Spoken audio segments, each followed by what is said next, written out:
Okay, good morning everybody. Thank you all for your attendance this morning and welcome to this meeting of the Black Island Easter Ross Area Committee. Please note that this is a formal public Highland Council meeting and is being recorded and will be uploaded for public access via the Council's YouTube site. You are therefore reminded not to make specific references to individuals and to only discuss information which is in the public domain. I also would like to remind members that the chat function is to be used only for placing motions and amendments. Members participating remotely should activate the hand function when they are wishing to speak. So good morning everybody, hope you have all had a lovely recess. We are starting off this morning with the apologies for absence. Gillian. Thank you, Chair. We have received an apology from Councillor McCallum, and if I can go through the attendance now, please. Councillor Atkin? Present. My camera seems not to be working this morning again. Thanks. Thank you. Councillor Coghill? Present online, thank you. Councillor Collier? Good morning and present, thanks. Councillor Cross? Councillor Dundas? Present, thank you. Councillor Edmondson? Present, morning. Councillor Chair, you're here. Councillor Ramsey? Present, good morning. Morning. Councillor Ross? Present. Thank you. Thank you, everybody. And have we got any declarations of interest or transparency statements? I have received the transparency statements in advance. I'll read them for you now. They've come from Councillor Edmondson. In respect of item 5, as the chair of the Place of the Easter Ross Community Partnership and chair of the Transport Forum mentioned in the report, having reviewed the facts and the nature of the appointments, he has determined that they do not amount to an interest he needs to declare. And in respect of item 7, as he is a director of Ardross Community Hall, having reviewed the facts, he has determined that this does not amount to an interest he needs to declare. Councillor Edmondson affirmed that he would look at the matters to be considered in the report with an open mind and judge the issues solely on their merits at the meeting in an objective manner. That's it. Thank you. Thank you very much. So moving on to item number 3, which is recess powers. So the committee is asked to note that the recess powers granted by the council on the 25th of June have not been exercised in relation to the business of the Black Island Easter Ross Committee. Is everybody happy with that? Lovely, thank you. Okay, so we are moving on to item number 4, and I'd like to welcome Chief Inspector David McAlpine, who is going to speak to item number 4 on the police report. So, David, can I hand over to you? Thank you. Morning, Chair. Morning, everyone. I hope you are all well. Yes, I am Chief Inspector David McAlpine. I'm the Area Commander for North Highland within N Division and here to present the Black Island Easter Ross report covering the period 1st of April 2025 until the 31st of March 2026. Obviously, the report has been shared with you last week and there was an updated report sent out just for one of the figures that was incorrect. And as you're aware, the figures within the specific report cover the whole of the North Area Command, but I can go into your own Black Island Easter Ross to provide some context if you wish later on. So I'm not going to go through the introduction. The local policing priorities remain the same in terms of road safety, road crime, acquisitive crime, serious organised crime, antisocial behaviour, violence and disorder, protecting vulnerable people, and terrorism and public order. Going on to page 4, just to give a brief overview regarding road safety and road crime. Detections are up across pretty much the whole of the board for road traffic. There's been a lot of proactive work done within the roads, within the Highlands, specifically within North Highland. Sadly, the number of fatalities through road traffic collisions for the reporting period 25-26 is 6. Which is 3 up from the previous year. In terms of the locations, there's no one specific area that is the sort of main locus for this. They are spread across the sort of North Highland area. Drink drive offences are up. There's 262 for the north. For your area, it's 123 for the reporting period, which is an increase. And sadly, we've still got a number of people who are driving under the influence of either drink or drugs or both. Speeding offences have increased by quite a margin, and that's due to the proactive work that's ongoing in each of the areas. And then just moving on to page 5 for the antisocial behaviour, disorder and violence. There was one murder in North Highland in the reporting period. That was not within your area. Sadly, it was in another area committees. Assaults have increased up to 652 for this year's reporting compared to 584 last year. Serious assaults are down, so they're down from 33 the year 24-25 down to 28 for year 25-26, which is a positive sign. And drug possession is slightly down this year for 303 cases compared to 307 for 24-25 period. And if you look at the 5-year average, it's quite a bit down as well. So I will take that as a positive that there's a lot of good work ongoing for that. We do have a harm prevention officer in the Highlands who engages with external agencies and stakeholders to try and provide that support to vulnerable individuals who are at risk through alcohol or controlled substance misuse, to try and engage with them proactively to see if we can offer alternative methods and support to stop their sort of either offending behaviour or provide that support to them. So that's a good piece of work that's ongoing and has a positive impact for the local communities. Just moving on to acquisitive crime. This has increased in certain aspects across the reporting period. The good news there is that house breakings in the area are down from 55 from 24-25 period to 30 in 25-26, which again is a positive reduction.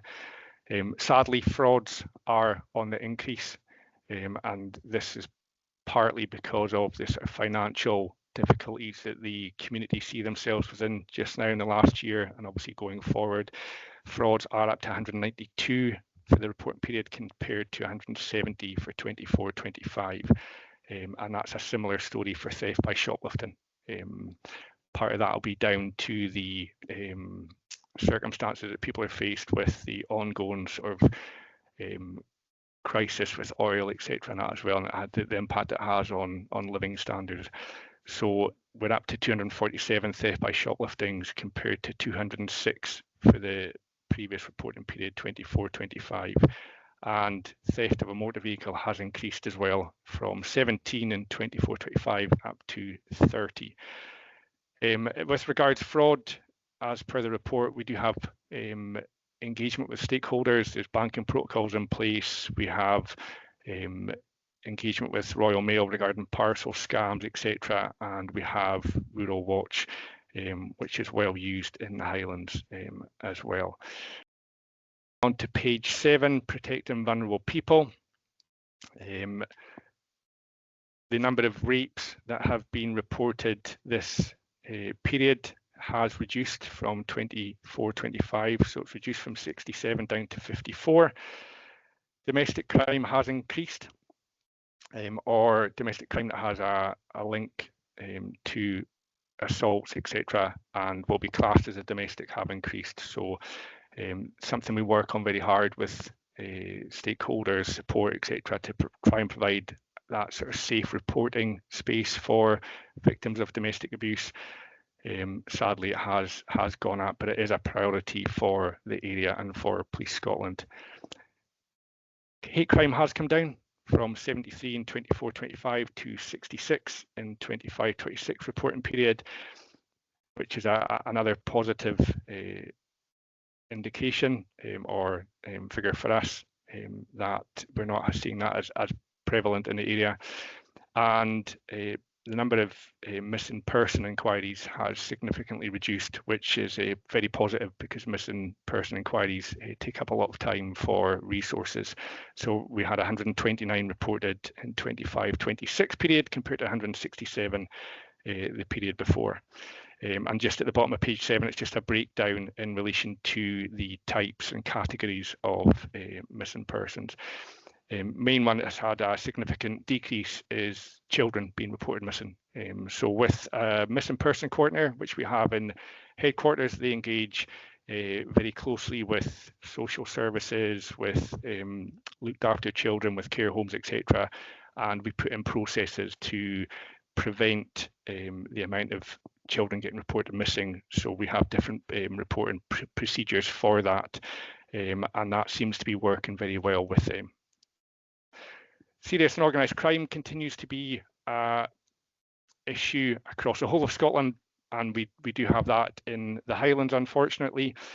Drug supply offences are down by 1 from the previous year, so we've got 43 drug supply offences for the reporting period 25-26 compared to 44 in 24-25. Part of that, primarily not within your area as such as county lines, but it has an impact across the whole of the north. But county lines predominantly hits the Inverness area being the sort of main hub for the Highlands, but it does distribute out to North Highlands and that as well, and does have that impact. So we do have a specific unit to deal with county lines, and they've increased in number. There's 2 further officers being added to them today, this year, and they are working every day to try and target county lines and engage with partner forces down in England where the line originates as well. So a lot of ongoing work into that, and they do go across the whole of the division. It's not just, you would think, Inverness, they do go up to Caithness and the rest of the North Highland and that as well. Counter-terrorism is always obviously predominantly at the forefront of everything that we do, just with everything that's going on in the world just now.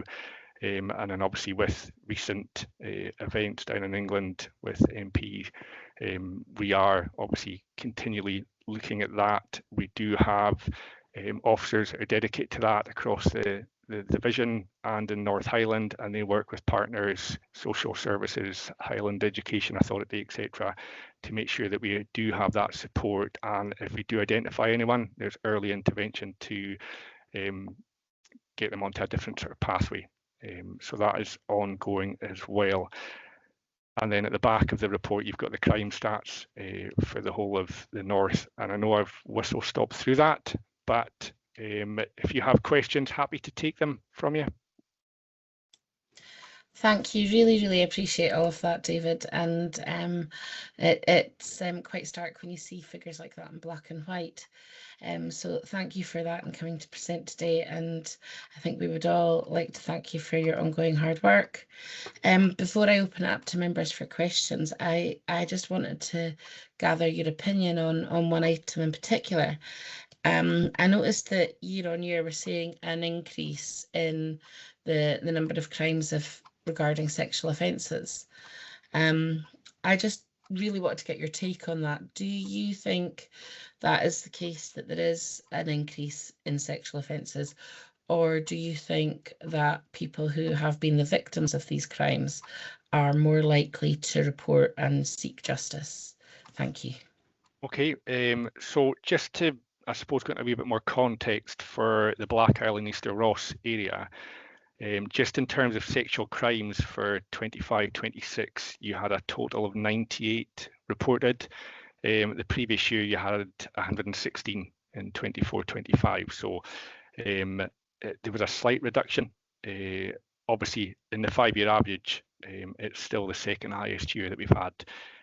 So there's probably a few things. Sadly, sexual crimes are still ongoing. Which is something we would like to eradicate completely, but realistically, it's a very challenging thing to do. Because of the sort of support networks we have in place now through partners, stakeholders, there's a lot of sexual crimes that are being reported that are, as we would class them as non-recent. so they haven't occurred within that sort of reporting period. So we have individuals who, when they were younger children, have come forward now that they're adults to report being the victim of abuse when they were younger. We've got domestic abuse victims who, through the course of a relationship, have reported to us being the victim of domestic violence and domestic sexual crimes as well. So it's still ongoing, but there is a proportion that are reporting non-recent crimes, which I would hopefully take that as a positive, that they are more comfortable reporting to us now, and that we have the right support mechanisms in place to offer them that support, but also to signpost them to the relevant people who can provide that further support if they wish in that as well.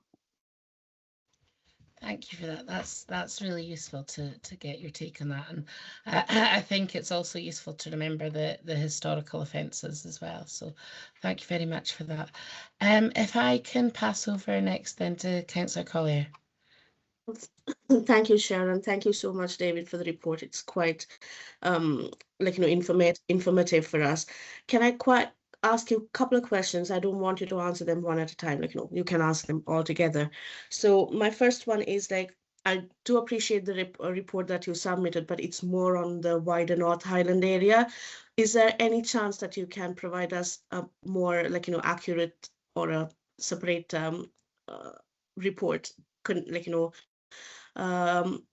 providing us the information for the specific area, Easter Ross and Black Isle area going forward? But that's one of the questions. And the other one is regarding the drink driving. I know the numbers have increased, and is there a way that we can address this issue collectively? I think it's not just Police Scotland's responsibility. I know the staffing and the resources are limited for the police, but is there a way that we can approach it on a collaborative level so that we can reduce these numbers going forward? Third question is regarding the antisocial behavior.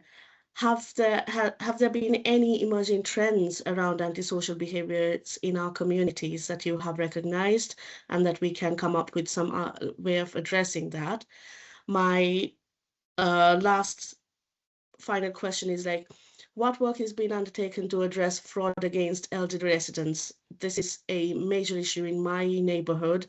I know the banking protocol is in place, but there's no banks or banking hubs easily accessible in my ward area especially. So there are still difficulties for these elderly residents to get the right help at the right time. So how do we actually go about with that and get a collaborative approach again? So they are my questions. Thank you so much, Chair, and thanks, David. Okay, regards specific area figures getting put out, I will ask. I don't have obviously an answer for you just now, but it would probably come down to the amount of work that would be entailed to break down those figures. With regards drug driving, you'll know yourself, there's been lots of adverts on TV over the years about certainly drink driving, but there's a lot of sort of social media stuff that goes out now regarding drink and drug. The road policing unit have sort of priority over obviously the roads, and they engage with stakeholders, partners, etc., regarding how best to sort of engage with individuals.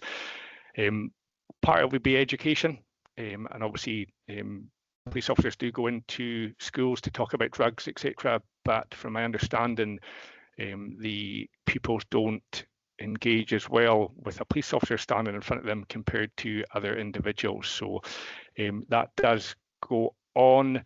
Obviously, a lot of the drink drug driving now is done or captured through proactive work or just stop checks, or even individuals involved in crashes. Just through the normal protocols, we will ask for breath saliva samples if they're involved in a crash and that as well.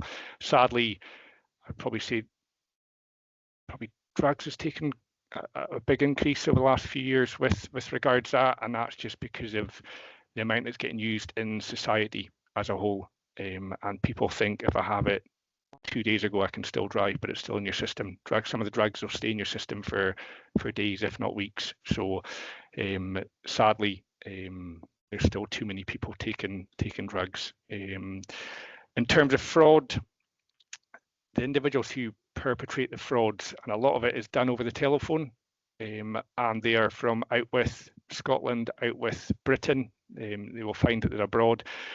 They are exceptionally good at what they do in terms of making people believe they are from a company or are from a bank.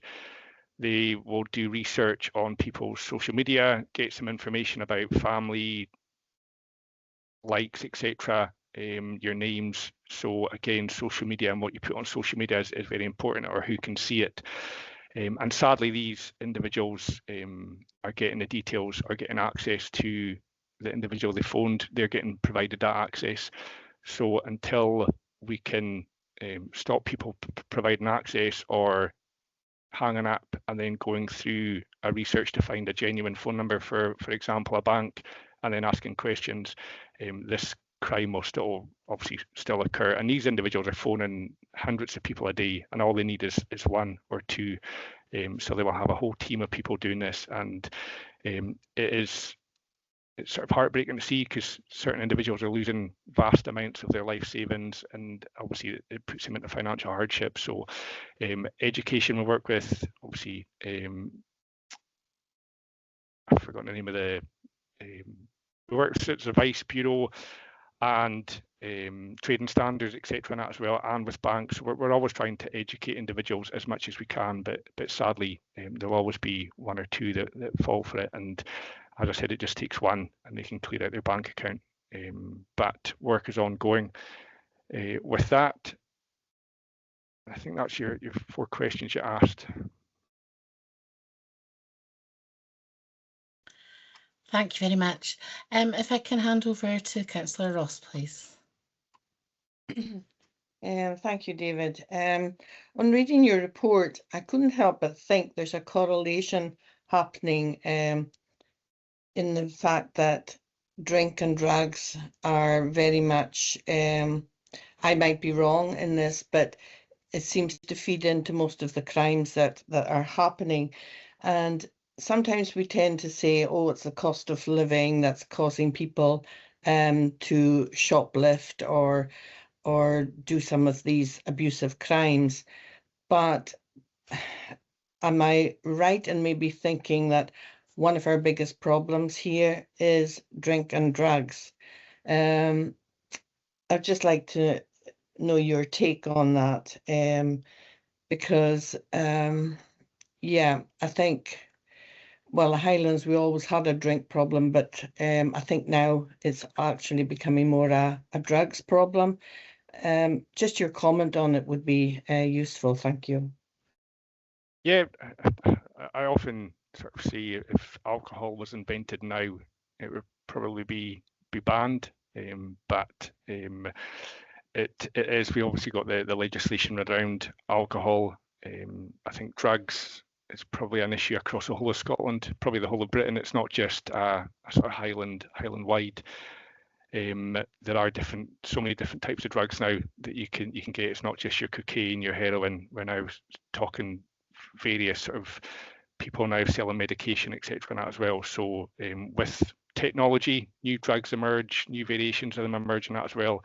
And with the way the internet is now, it's probably easier now to get drugs through the post, which is what happens. We do have drugs dogs that go into Royal Mail regularly, and we use them to intercept any packages that are obviously destined for addresses within the division. So that is a good bit of work that's ongoing, but we won't ever intercept all drugs. Education still plays a key. Drinking drugs is, I suppose, starts off as a choice and then becomes an addiction, which does lead to other crimes. So part of your shoplifting increase will be down to individuals that have addictions. Part of your shoplifting increase will be down to people for cost of living, and then part of your shopliftings will be down to people who just want to do it as a bit of an excitement. So it's not just one sort of category that deals with it. Yes, drinking, alcohol probably and drugs plays quite a significant part in the volume of crime that we deal with in terms of violence, but we will never be able to probably eradicate it as much as we would. Like I said, we have the harm prevention officer who deals with engaging with individuals who are into attention through drink, drugs, misuse. We've got county lines team that try and obviously stop the distribution of it into the Highlands. So it's a continuing fight, and I'd probably say the methods that are used now, we're sometimes one step behind, just because they're so good at what they do. But we use our intel, we use that information from the communities, and then we try and target those individuals. And it can take a wee while to build up a picture, but when we get that picture and it provides that sort of clear route that we need to go down, we will enforce in that as well. So there's a lot of work that goes on in the background that people may not think is going on, but as I said, it's ongoing and one that we're continuing to fight all the time.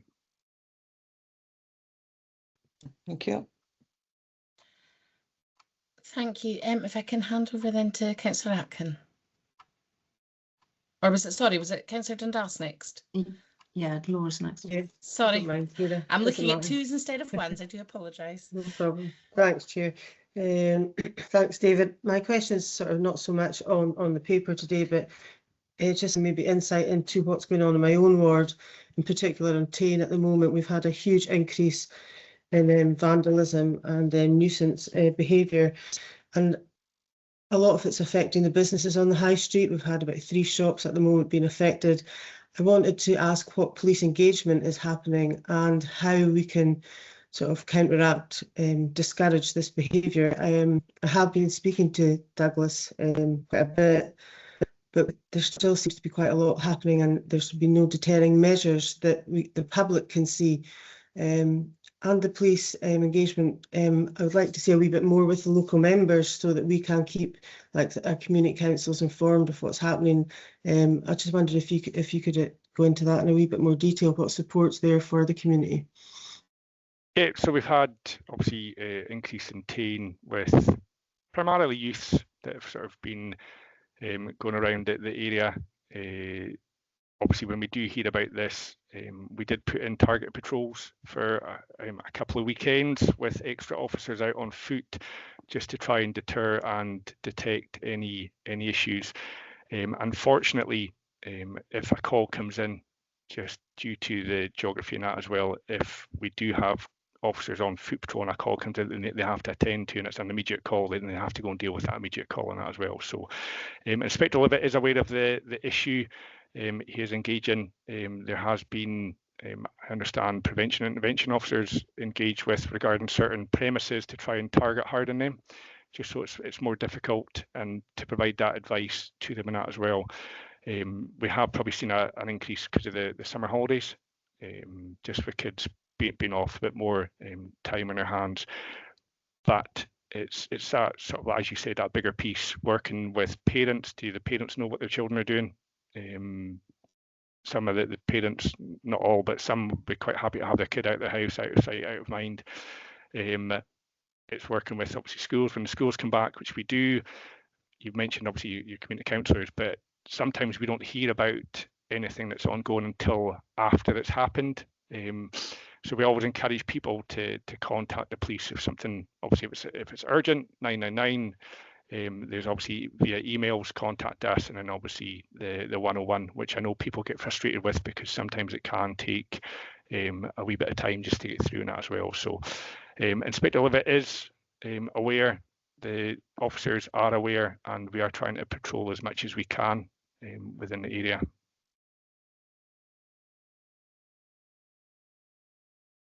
Thanks, David. Thank you for that. Councillor Atkin. Yeah, apologies. My camera's not working, and literally I can't see anybody. So yeah, I'm echoing Councillor Ross here, because you say the drug possession is down, but that's the reporting that's down. That's correct, isn't it? I just think we know the drugs are so easy to get. In fact, they're so kind of everyday. the impact ripples right through our communities and causes enormous devastation to people's lives. And there is a sense in the community, certainly in mine with the recent things, that very little is done when it is reported that drug use is happening next door to say where you live or within our communities. We know it's more prevalent than it used to be, and yet people aren't reporting it because they honestly, a lot of the time, there's no disrespect to the police, because I think you've got a huge job on your hands. It's just because they don't think it's worth it. They just have to, it's become a kind of new normal. So I just don't see how one harm prevention officer can really make an impact. I think we probably need to get a bit tougher, but that's more of a political position. But it's worth reminding us, I think, this is my question, you know, what is the threshold now where you can, somebody reports a drug use, which is, you know, kind of illegal, and drug and selling is illegal, and yet what's the threshold to just go into a property? Because, you know, back in the day, it used to be probably quite much easier to do that, where you could just, you know, wade straight in and you catch people taking drugs. Can you do that now? What is the threshold? I would guess it's worth a reminder to all of us that it's much harder than it used to be.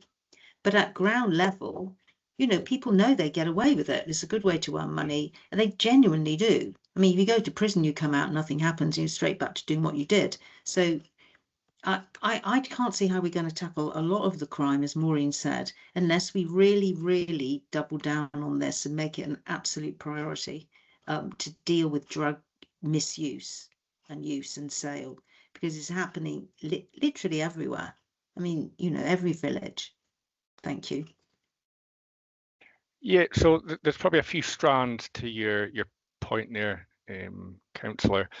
If we report somebody for drug possession, drug supply, that obviously goes to through the court process, and once we report it, it's out with our hands. It's up to the criminal justice system and how they obviously find either people guilty, not guilty, or the punishments they impose. I suppose a misconception that members of the public think is that they phone the police to say there's a smell of drugs coming from their neighbour's house or their neighbour's taking drugs, and they think we'll just go round, put the door in and arrest everyone. I suppose I'll try and, if you imagine you've got a 100-piece jigsaw and somebody phones in, that's one piece of the jigsaw, one piece of that information. If I put that one piece of the jigsaw down on a table, we can't tell what that picture is. So we need lots of pieces of information to get the picture to form. So one person phoning once is not enough to do it. So we get that picture, we get that jigsaw to start becoming clearer. Once we have enough intelligence or information, we then compile a warrant request, which is all the information that we have, and we put that to the Procurator Fiscal.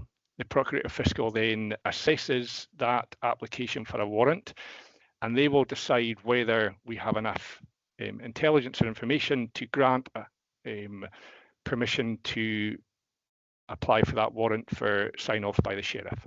If they don't, we have to go back and start building that picture so it becomes a bit clearer. If they do, we put that application to the sheriff. The sheriff then obviously deposes an officer, and hopefully we get that signed off. So that gives us 28 days to enforce, if necessary, by putting a door in. We can do that. We then have forms that we have to fill in ourselves regarding method of entry, if we do have to force a door open, to make sure that the correct health and safety procedures are in place as well, so that officers are protected, but also individuals within that property are protected. So, for example, if there's going to be young children in the property, we have to make sure that there's safeguards so that they don't become risk of being injured or anything when we are going to enforce a warrant. So yes, people are frustrated, but we need the community to not just phone us once. We need lots of information, and we will never act on probably one piece of information to say my neighbour's taking drugs. We will never have the authorization to go through someone's door to enforce that. Yes, there will be certain circumstances where we have to act quickly on that as well, and we can do that, but generally for drugs, we need the information to collate to get that picture to then apply for a search warrant. So sadly, and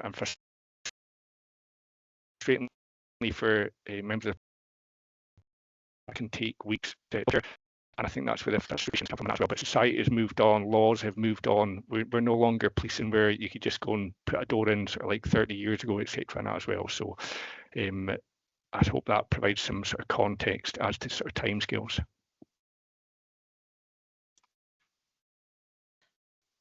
Thank you for that. Councillor Ramsey, can I hand over to you? Yeah, good morning, David. Thank you for the report. My questions have probably been answered in a roundabout way, but is there a specific plan or an approach in place when it's the same individuals that are repeating, and committing these crimes, especially if you've maybe got the evidence and that picture is getting built? I know you're saying, with the courts and things like that, but is there anything specific that the police can kind of do, to give the public that little bit of a safe feeling or anything? Thank you. Yeah, so if we've got repeat offenders, if we're continually coming to our attention and we arrest them, we will ask for like bail conditions to be imposed by the courts. We might ask for curfews. We might ask that they're not allowed within certain areas of a town or certain streets, etc. Are not allowed to contact certain individuals, not allowed to drink alcohol. So we will try and obviously ask for conditions, but obviously that's up for the court to decide if they're going to be impose them or not. If certain properties are that, then we will try and include them in patrol plans so that we're patrolling that area more often. Obviously, like I said, I would love to be able to patrol all areas at all times, but just depending on resources and calls, that can obviously not always happen. But we have a default patrol plan, so if there's certain addresses that are coming to the fore more often, then we will do that. We also engage with Highland Council counterparts in housing to see what else we can do. Can the council impose different conditions that we can't ourselves? So we work with partner agencies as well to see what they can impose, and again that might be social work and that as well. So it's not just sort of one strand in terms of the police. We will try and have a coordinated approach to certain individuals and that as well, to do that. And again, if it is sort of drug or alcohol related, can the harm prevention officer come in? Can criminal justice social work come in and that as well? So it's ongoing, but we do have that sort of multi-agency approach to individuals that are causing more issues in the community. Thank you. Councillor Edmonston, I'll hand over to you now. Thank you, and thank you, David. I've got a couple of questions, and like everybody else, if you could just want to make a list and answer me afterwards, that would be good. So a lot of the matters I want to discuss have been mentioned by my colleagues, but I was looking through it's page 13 of our report, page 10 of yours, about the cruel and unnatural treatment of children, and that has seen a marked increase, and I wanted to understand a bit more. Was this just one premises maybe that was involved? What's going on there? The other thing that you could perhaps clarify me, and we're going to be talking about this under another item, is the matter of abandoned cars and the police's jurisdiction and what they do about various offences, such as being parked on a road, not having an MOT, not having insurance, and not having a tax. If you could just sort of outline where the responsibility lies and where it lies with the police, what they do about it. But my main things that I'd like to just go over is the roads, and particularly the amount of traffic and incidents that we're having on the A9 at the moment. I'm hearing that the junctions on the A9 are so bad that HGV drivers are being instructed by their companies not to take right turns at the Dalmore interchange and the Telmick interchange, which means that HGV traffic's diverting on local roads. And I wondered what input Police Scotland and your department had in the Transport Scotland Road Safety Group. I mean, not only are these incidents tragic for all those involved on a personal level, sometimes the roads are understandably closed for a very long time, and that has a big impact on everybody's lives. And I think, you know, we've seen a marked increase in the number of incidents on the A9. And although ultimately as drivers, it's always our responsibility, I think we could be doing better as maybe to try and sort out some of these issues.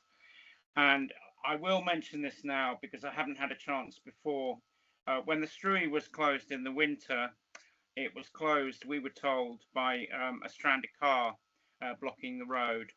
And the road was blocked for 10 days because of this stranded car. And my understanding is that it's a police matter to get the highways open and unrestricted of these things. And I would just ask that in future that that stranded cars were not used as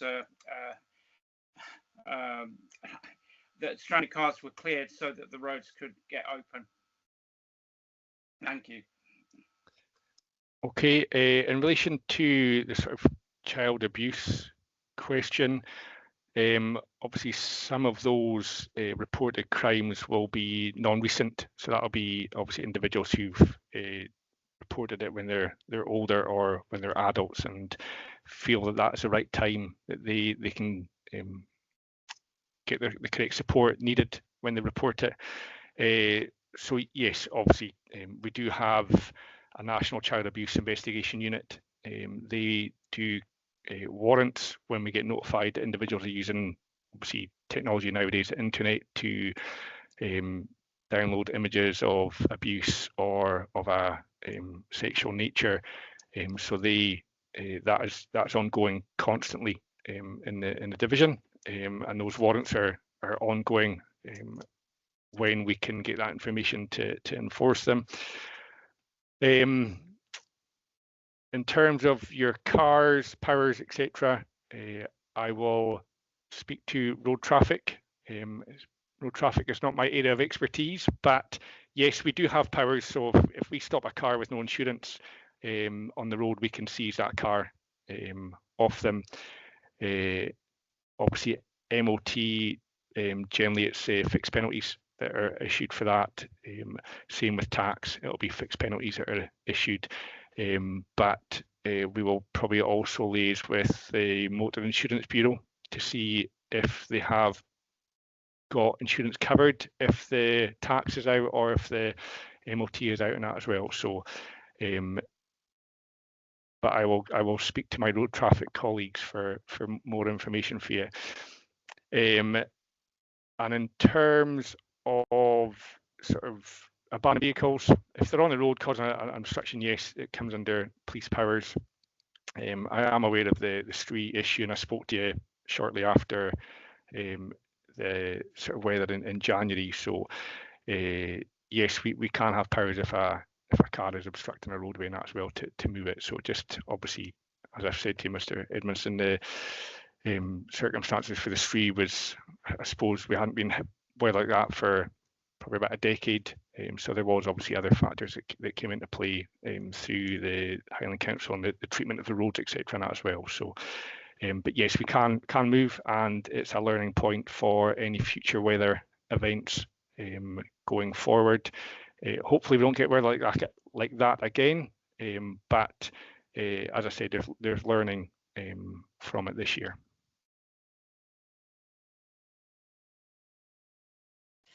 Thank you. And last but by no means least, Councillor Coghill. Very kind of you, Chair.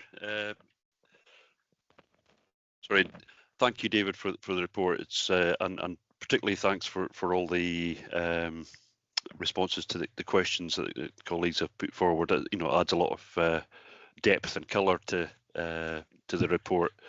I just wanted to go back to a couple of bits. So on drug possession, I was just wondering how that is detected. Is that a stop and search, or is it happen to be getting people on driving offences and testing them.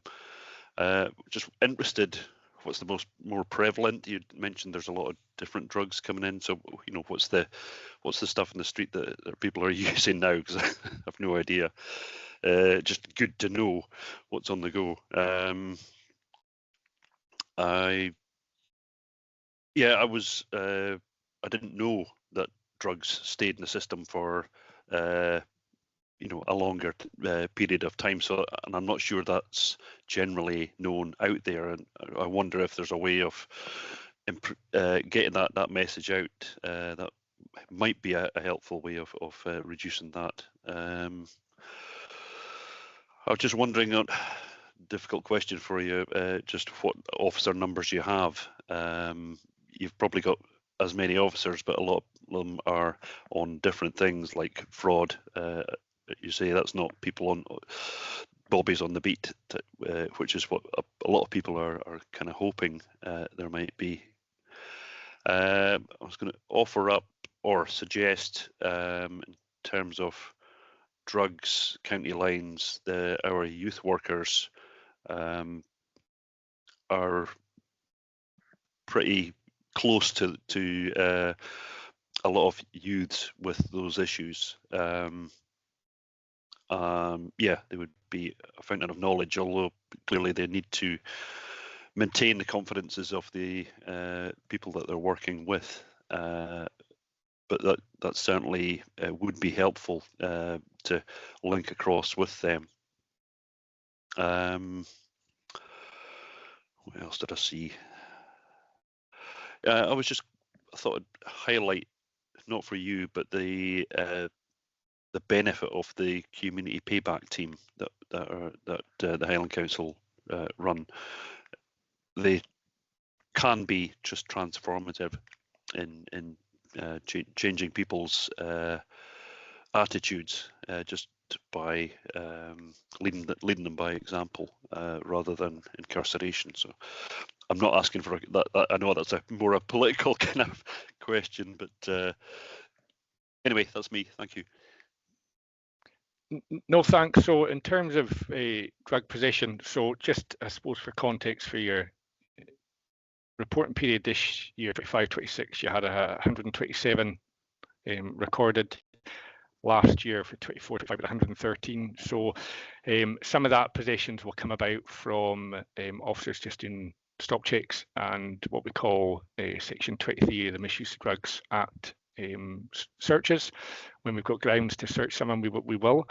Some of it will come from road traffic crashes where drugs may be detected, and we'll search the vehicle, which is another obviously stop search, and drugs will be found within. So there's a mixture of intelligence work regarding certain individuals that come in from the community, which we are very thankful for that information.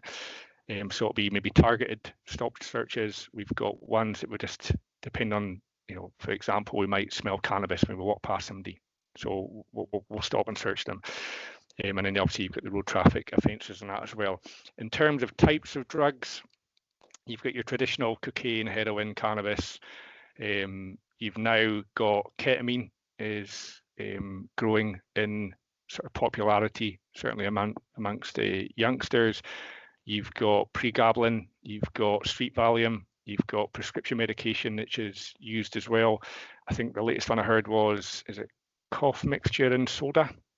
Another sort of drink sort of concoction. So, and then you get variations.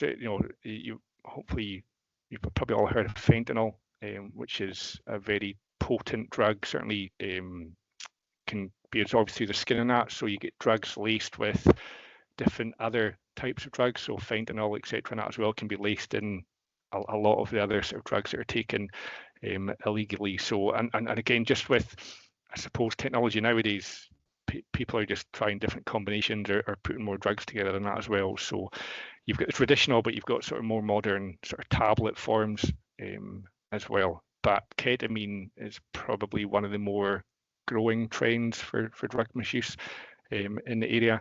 In terms of officer numbers, off the top of my head, I can't give you exact numbers, but for the north, I'm approximately about 135 officers for the North Highland.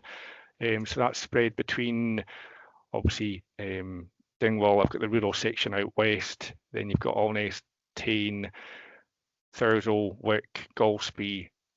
So it's a large geographical area, and when you spread out the officer numbers, obviously it does have an impact on the figures in each of the respective areas. But we have levels that we cannot go below, and we don't go below them. So we always make sure we've got a level that we can offer and provide the service that is required. Ideally, yes, I would love to have more officers, but every police officer you say that to will tell you that across the whole of Scotland. Everyone will say they want more officers. But yes, we do have officers now in different departments that deal or assist with, we've got the harm prevention officers, we've got prevention and intervention officers and that as well.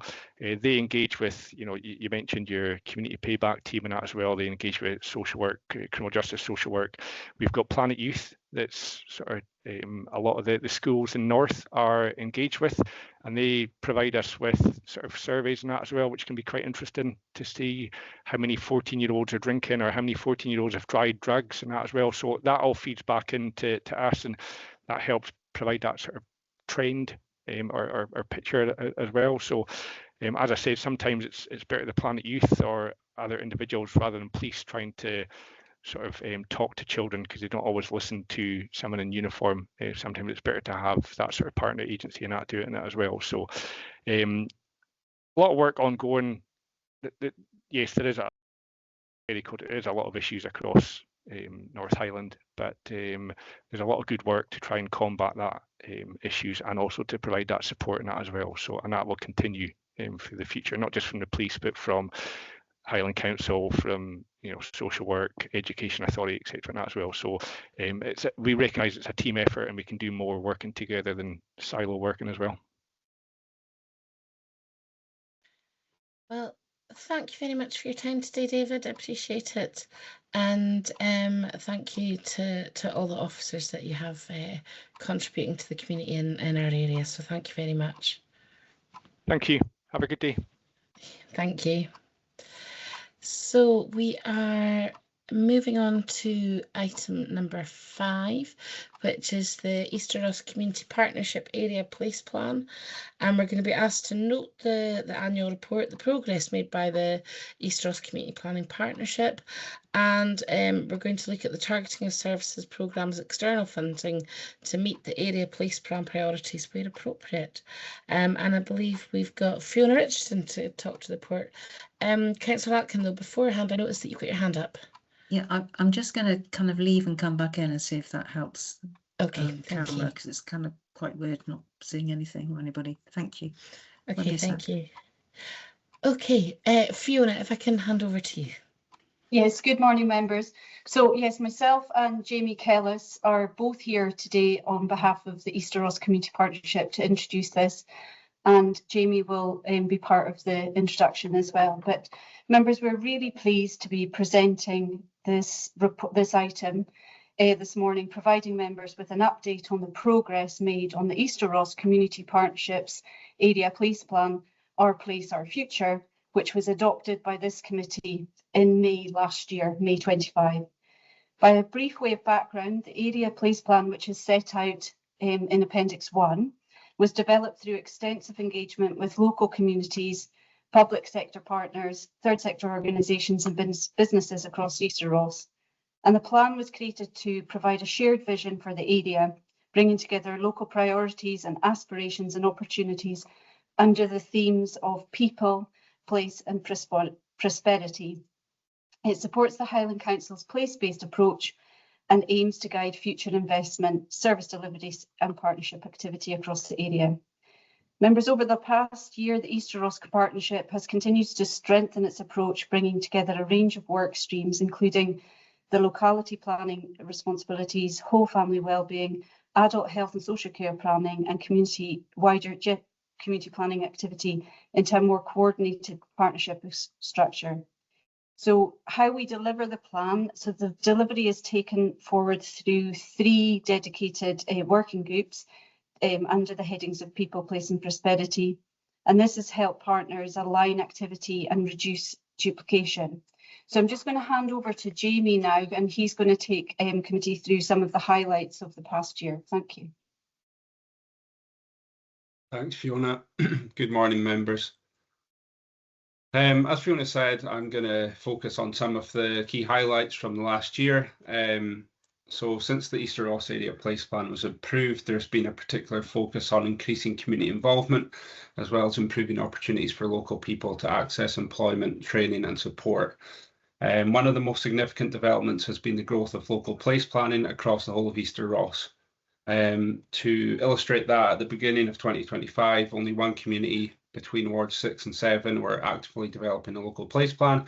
And as of this summer, every community across Easter Ross is now working towards their own local place plan, with a raft of community engagement being carried out in recent months across the whole of Easter Ross. I'd also like to touch on supporting people into work. Another key achievement has been employability, ensuring that local people have the support they need to access, sustain and progress in employment. One that's worth highlighting is the expansion of youth provision, with Venture Forward to be delivered in all NES.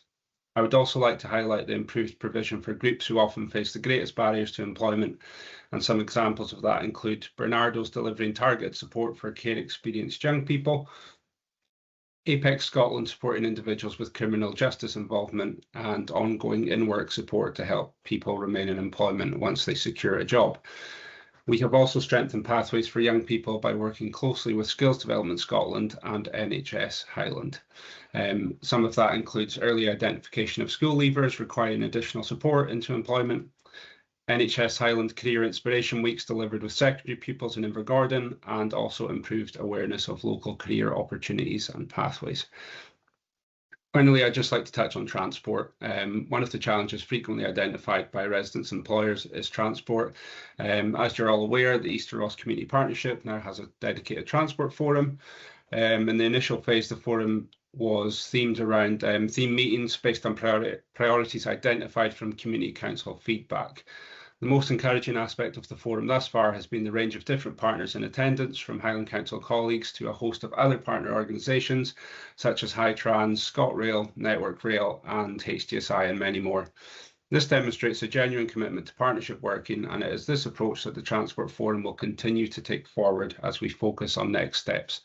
I also want to take this opportunity to thank members for their continued support, not just with the Transport Forum, but with all of the work outlined in this report.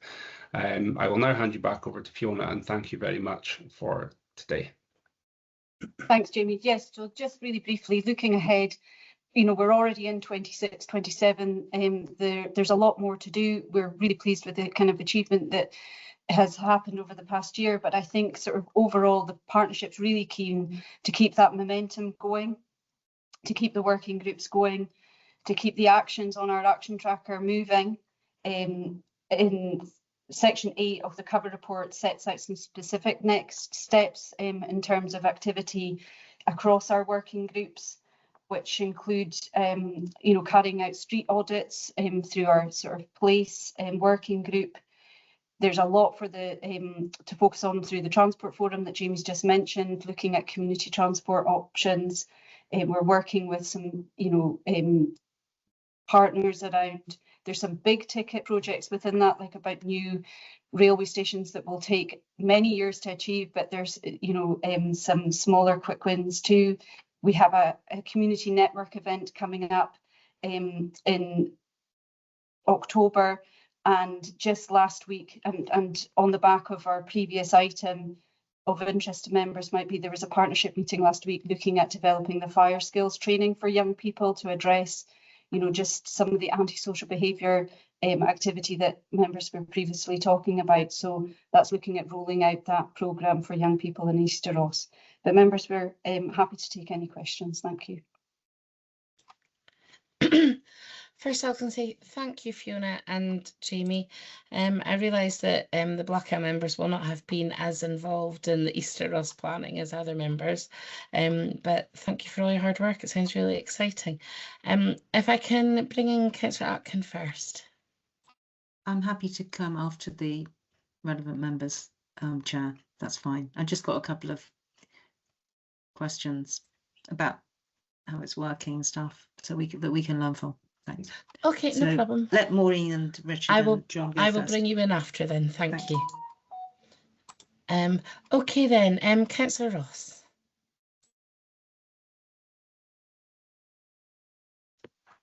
Is that it? Thanks. Thanks, Fiona and Jamie. Yes, I'm delighted that our local place plan is starting to take shape, and also there's going to be quite a heavy involvement from the youth within that local place plan as well for our Easter Ross Peninsula plan. But I would just like to say that last week I had the pleasure of going through to United Infrastructure in Alness, and I had a tour of their building and spoke to a couple of the who were in over the summer as a training exercise, as it were. They were 60-year students from a couple of academies in the Highlands, and I had the pleasure of speaking to them, and the amount of different trades within that, you know, the wind and the turbines and all these, and the BESS and all these industries is just amazing. And they're very, very up for coming out into the community. So I've invited them down to our area, and I'm going to try and get as many of our local young folk involved in that, because it's not just one type of trade. There's lots of trades, from environmental right through to engineering. So yeah, I think there's quite a lot of good work happening in the Easter Ross area at the moment. So I just thought I'd pass that on to you as encouragement. Thank you.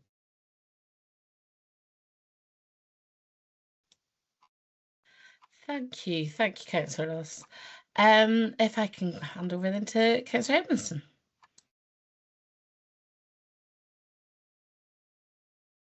I'm afraid you're on mute, John. So I thought it was Richard, number one. Oh, you are right. Sorry, I've done it again. I do apologise. Councillor Cross. Thank you, John, and thank you, Lindsay. Easy to do that, I'm sure. I do want to congratulate Fiona and Jamie on the work you've been doing, and I want to encourage it and support it.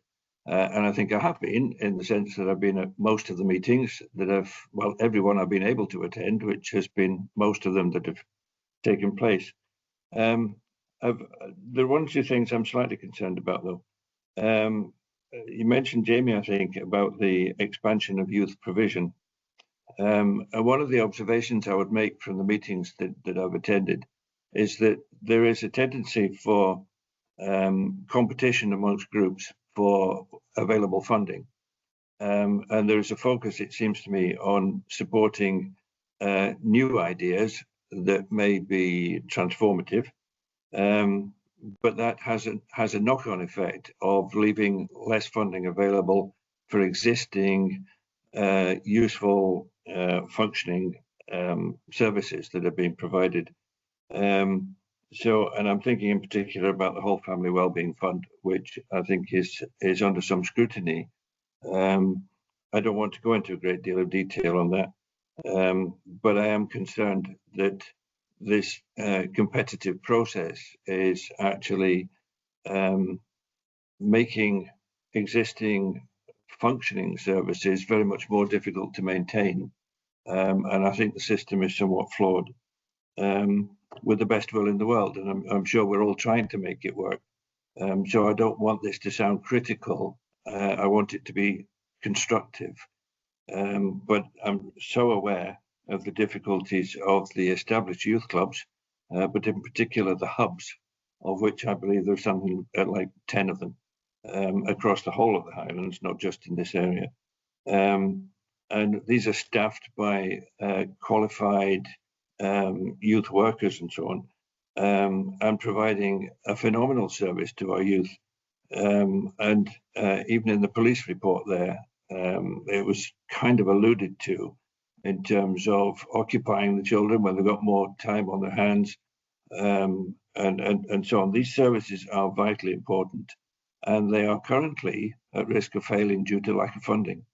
And I'm quite certain that the funding is there, and it's a matter of the the effective management of that funding and the distribution of it effectively. And I think we do need to look quite closely at changing our priorities. Excuse me. To ensure that we can maintain what is good, in addition to focusing what may be new and potentially further improvement. I think I better stop at that. I don't want to hold the meeting. Thank you. Just to double check that that was more of a statement rather than a question. Yes, Councillor Cross. Well, that's a good question on your part, Lindsay. I guess I made it as a statement, but I would like to have some sort of reassurance, if I may, in terms of what focus is being given to supporting existing services that are not being criticised, but are in fact providing an extremely good service, but are currently at risk due to a lack of funding. Is that issue being addressed as a matter of some urgency? I think is probably the best question I could ask in those circumstances. Thank you. I'm happy to come back in on that, Chair. So thank you, Councillor Cross. I think what you've set out there was what we heard loud and clear back and when we were developing the area place plan, that there was a strong recognition that third sector organisations across lots of different settings, with youth work in particular, but across, you know, all age groups, all different community groups, that they were providing services, that they are more than not reliant on small time-limited grants, and that is making things very challenging for organisations to plan services when they're year on funding. I think in terms of what we're doing through our Easter Ross Community Partnership, bringing partners together to look at how we can support each other and how we can join our services, you know, to jointly sort of respond to the community, is there's a real strength in that. In terms of whole family wellbeing and Easter Ross activity, we are still bringing those partners together to allocate the element 2 funding in Easter Ross. There's, you know, a pot of funding specifically for Easter Ross to support for children, young people and families, and it's going to be really important over the coming months for us to work collaboratively to get that money allocated so that families are receiving that response. I'm just thinking as well that something else that's really helpful is the community bulletin that comes out on a regular basis. Now that will have funding information. Often it's linked to the funding information that will come out through HTSI, because there are a number of funds there, but I do appreciate that it is challenging when organisations are having to spend, you know, time constantly sort of you know, completing funding applications for various pots. But I think going back to the Easter Ross Community Partnership, there is real strength in that sort of collaborative support that we can provide through those working groups. And, you know, we would encourage people just to engage with those as a first point of call. Thank you. Thank you. Councillor Edmiston.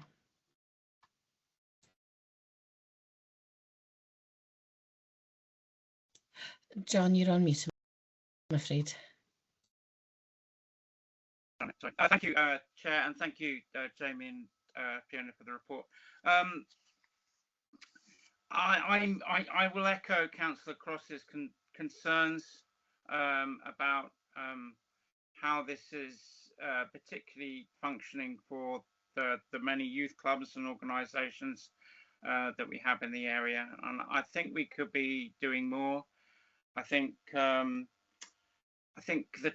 worried about the second point in the recommendations to agree to support the targeting of service programs. in that might be decided a long way away from this committee area. And at the moment, what I'm seeing is that some very vital transformational services, particularly in the youth sector, are being left by the wayside, and the collaborative approach hasn't quite, it's almost like missing the gears. And I believe it is the role of the local area committees to adapt to a participating resource approach and to support greater involvement in communities, and to promote local initiatives and tackle social disadvantage. The Easter Ross Area Place Plan identifies that youth and family support are a key priority, and youth work and young people support the whole family, and they are inextricably linked to the welfare and achieving the best outcome for young people. This is recognised in a whole raft of programmes undertaken by the Council and the third sector, and supported by various funds ranging from private trusts to the Scottish Government through the Whole Family Wellbeing Fund, administered by the Community Planning Partnership. The Poverty and Equality Commission report recognises the good work being done in the committee area, the whole committee area, not just the Easter Ross area, by the various services, particularly in the third sector, but recommends that there should be a shift from project-based funding to a core funding model. And therefore I want to put an amendment in addition to the recommendations before us about particularly youth service and what we can do as a local area committee to try and help them on their journey, and I'll put that in the chat. But I, Fiona, would quite like a bit more expansion about how this targeted approach is not, we're not leaving people or organisations when we do that. And I'm quite interested in the monitoring of how successful that any money that has been received, this new approach for family wellbeing, the whole family wellbeing, is actually monitored the success. We can say how many pounds and shillings, pence are going out, but what actual impact has that had for the aims of the place plan? Thank you. Thank you. Thank you. So in terms of, I'm hearing a lot of feedback. Hopefully you're not hearing that at your end. Are you? Okay, I'll try. That seems to stop. So in terms of, I'll take the point around monitoring. So again, I can comment on our Easter Ross activity in terms of kind of our monitoring, the difference that we're making, and as a partnership, we are evolving those processes, as we sort of roll out the plan, and what I mean by that is there's a greater focus on using data. So today you've been presented with a progress report, but next year we want to strengthen that progress report by, having more detail about what difference that's made, more detail about what difference it's made to those people that have been supported into employment, more detail about, the activity, what's that led to in terms of positive outcomes for community.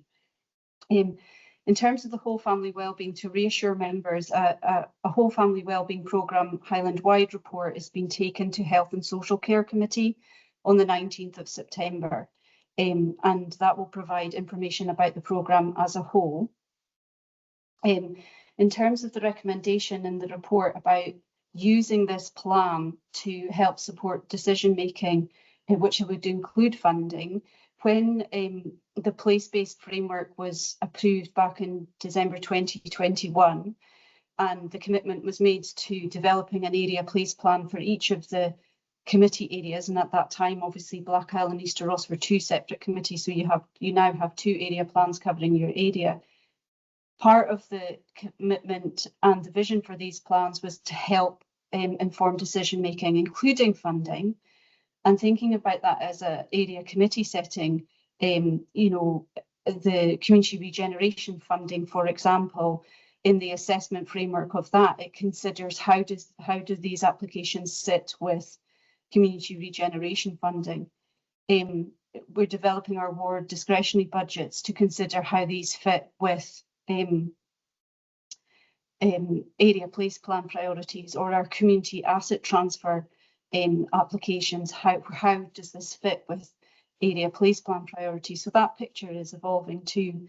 So that it was, you know, those types of examples, how these plans were envisioned to be kind of used as a decision-making tool, as along with other decision-making tools, but just to take into consideration. And it was, as I said in the previous, it's you know, response to Councillor Cross's question, it is so important in terms of the funding that Easter Ross does have, you know, available to them, particularly around that element 2 funding, that we support partners to be able to, you know, develop a collaborative project to be able to spend that money in Easter Ross over the next year. I hope that provides some reassurance and answers to your question.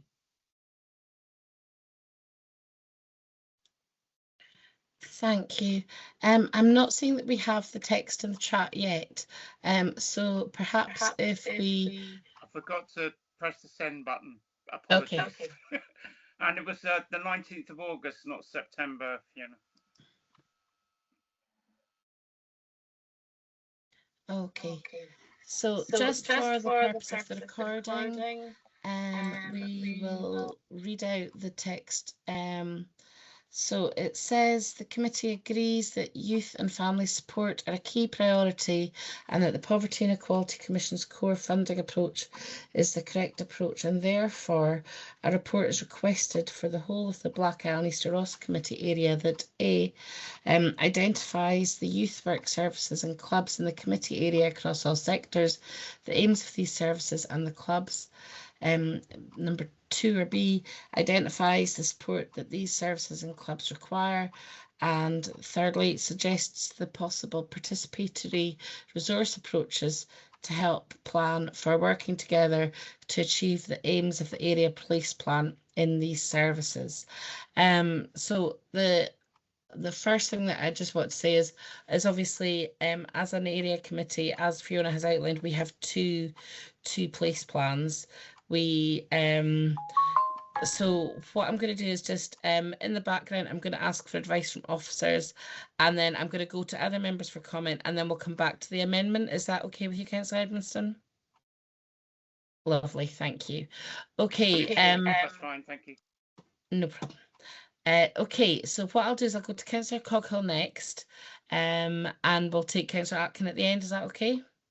I've got quite a lot to say now, actually, from everything I'm hearing. Okay. You know, okay, well, I can certainly. No, just to warn everybody. Okay, well, Councillor Atkin, we'll go to you next then. Just one tiny point on the report on page 38 on prosperity.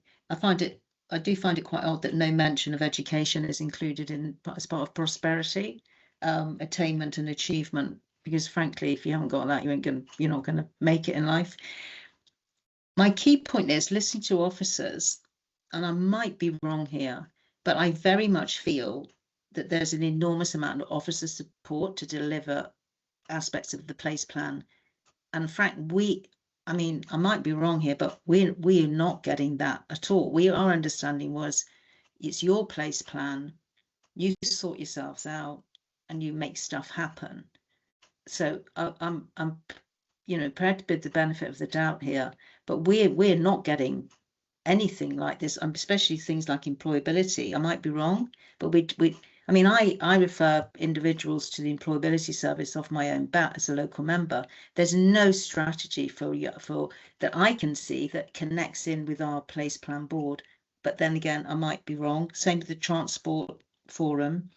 My other point is I kind of agree with John on an audit. I think it's kind of what you're talking about of what is out there, because there are big budgets in youth development. We've been saying this since we were elected. Where does the money go? Is it well used? What are the outcomes? I mean, I was at an event on Saturday. A group of parents have got together to form a, football club in one of our villages. Amazing response. Literally doing it on a shoestring, no money. Parents chipping in, paying. It happens everywhere, and it is what is out there for our, especially teenagers.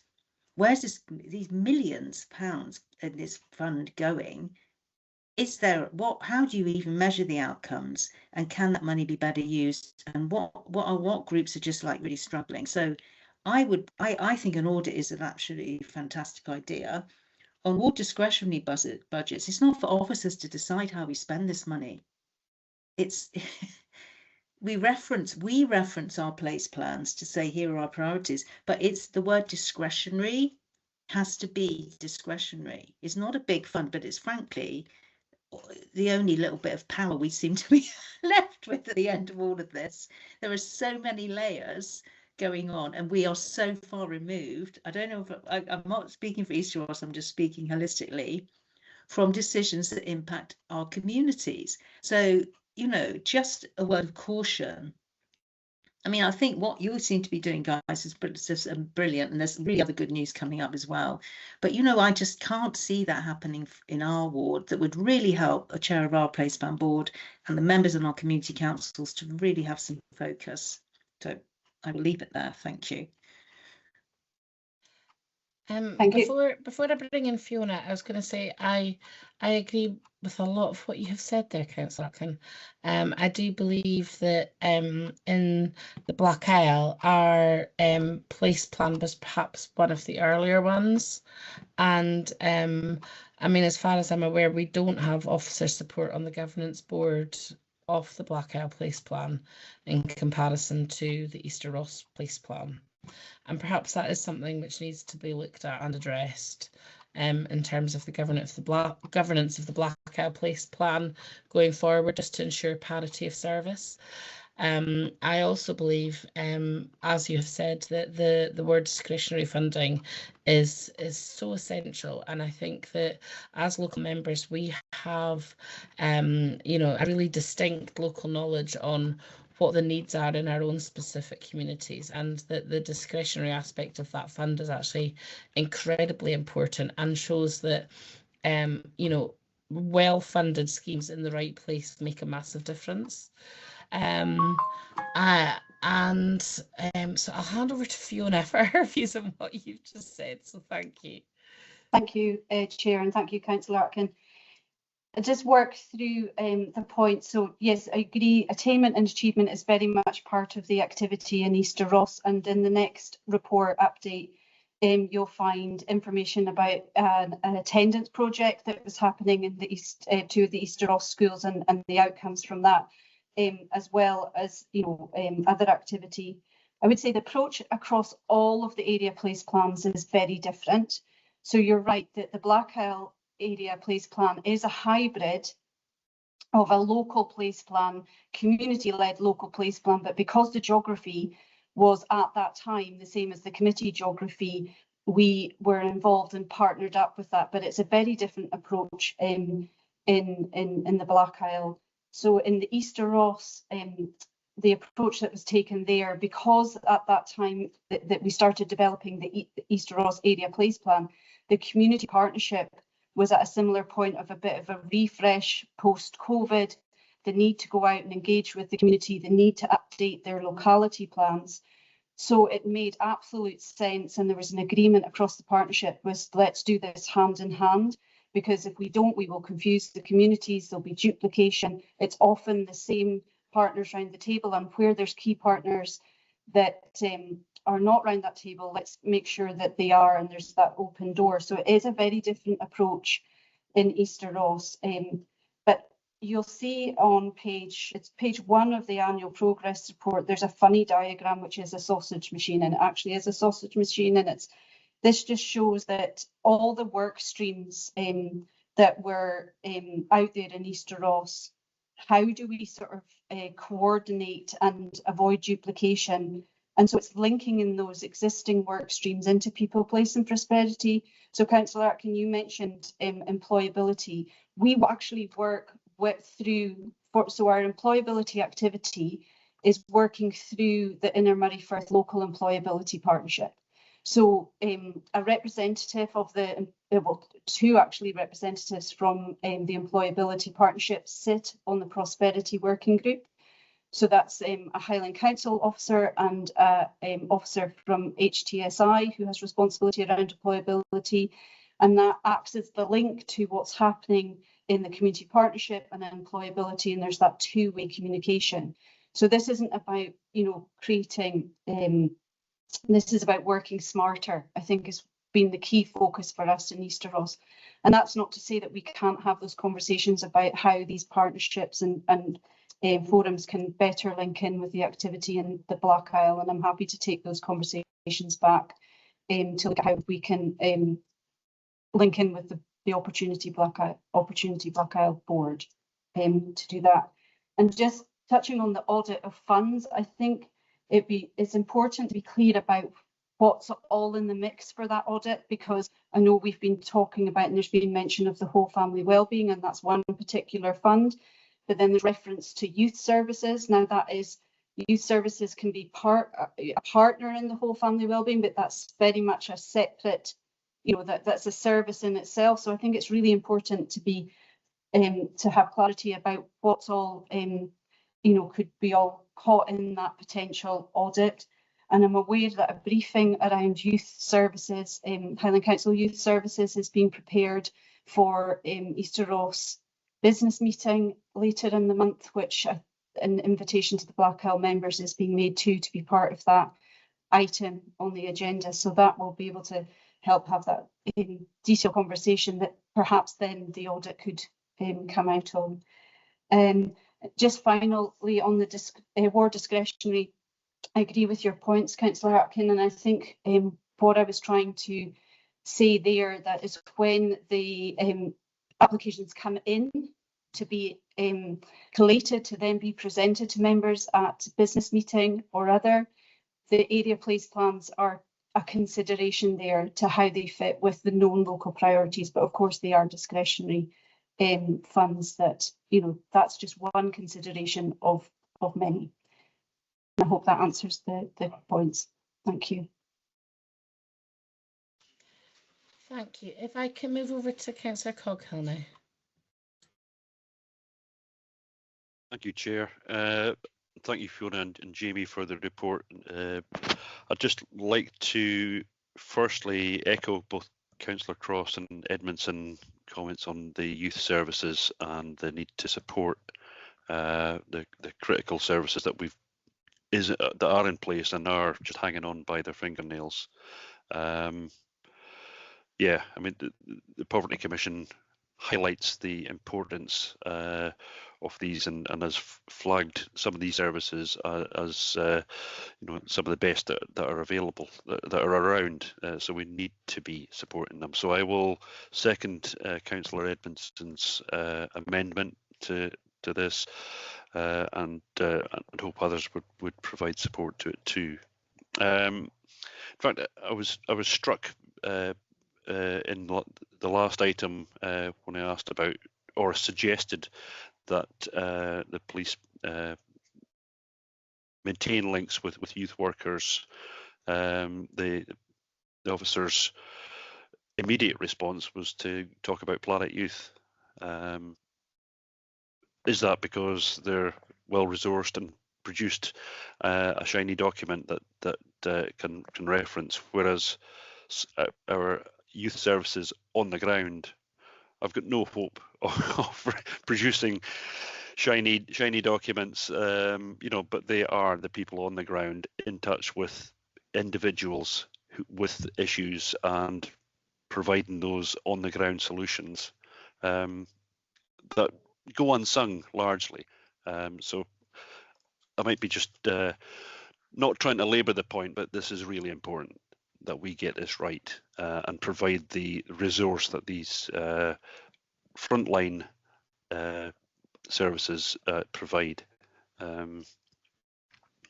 Yeah, quite passionate about that, sorry.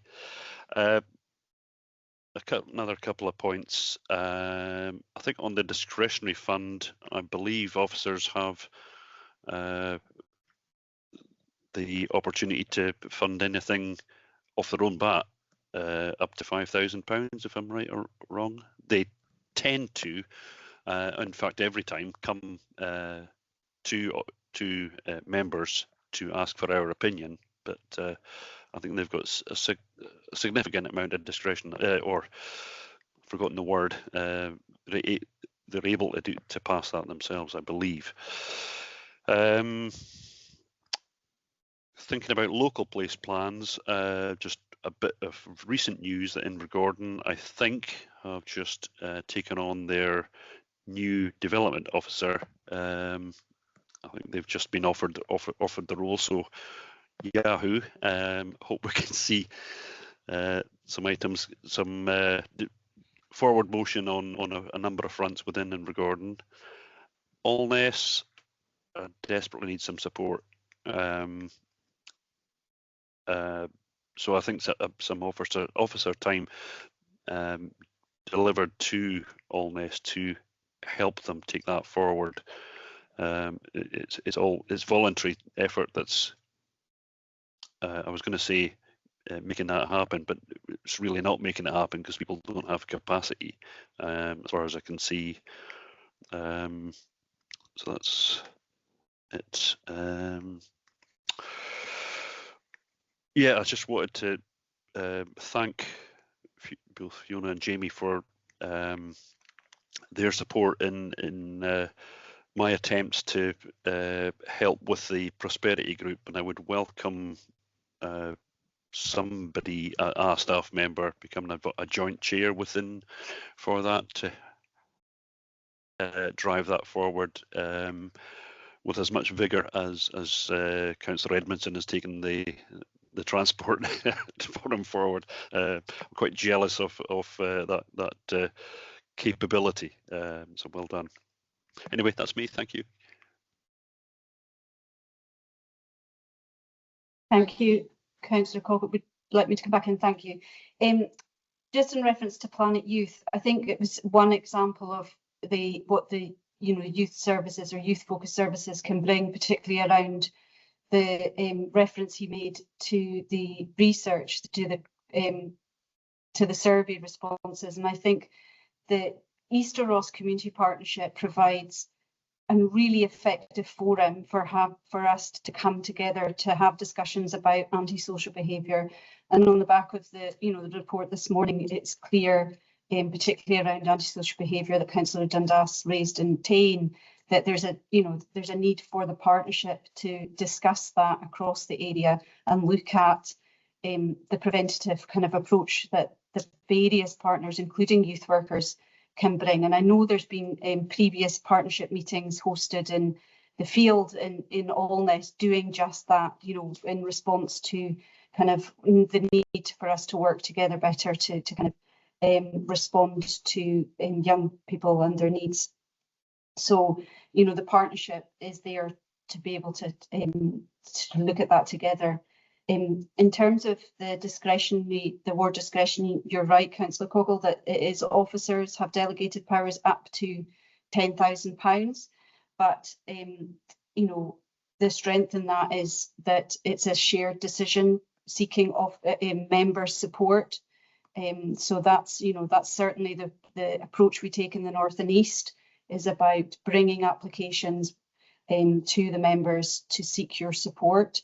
And having that sort of collaborative kind of decision making that way.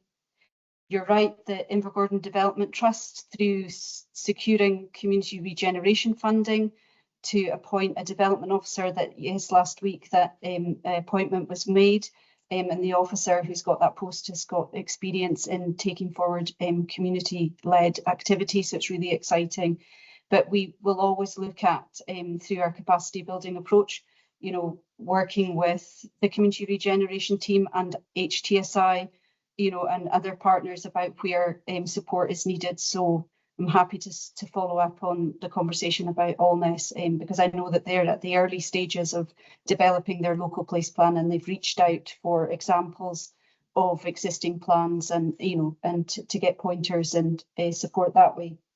And happy as well to look at a joint chair for prosperity. Now that the former joint chair, so Jamie's nodding his head, so we'll put that down as an action. Thank you.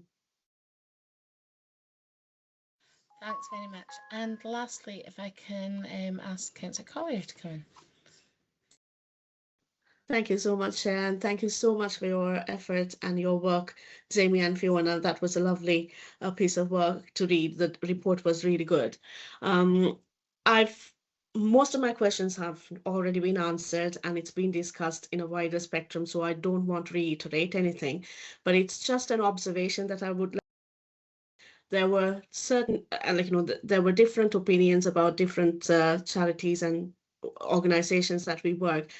My understanding is, yes, they are approaching and doing their work on their own different ways, but I think it's a time that we come together around one table and agree to disagreements and then start working together as one and try to get the best out for our communities.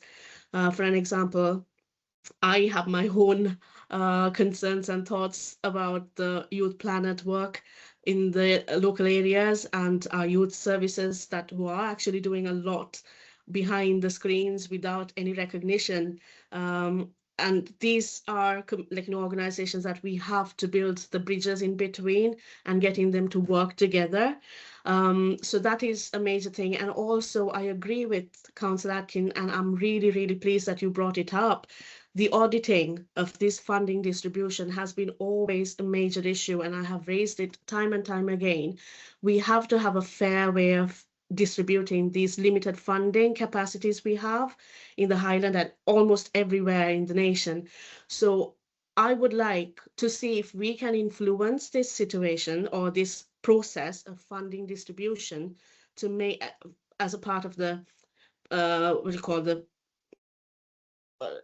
I just lost the words, like the place plan, organization. Can we not make a positive and a productive influence in this situation, where we can make sure that auditing is done and monitoring and measured these funding distribution, so it's equally and fairly distributed among all the or most of the most needed charities or youth organizations. I think youth organizations is a must that we have to always make sure that we have their back. And as the same way, the families also need to be looked after and empowered. So these are my observations. So I'll just shut now. Thank you so much for the opportunity. Thanks.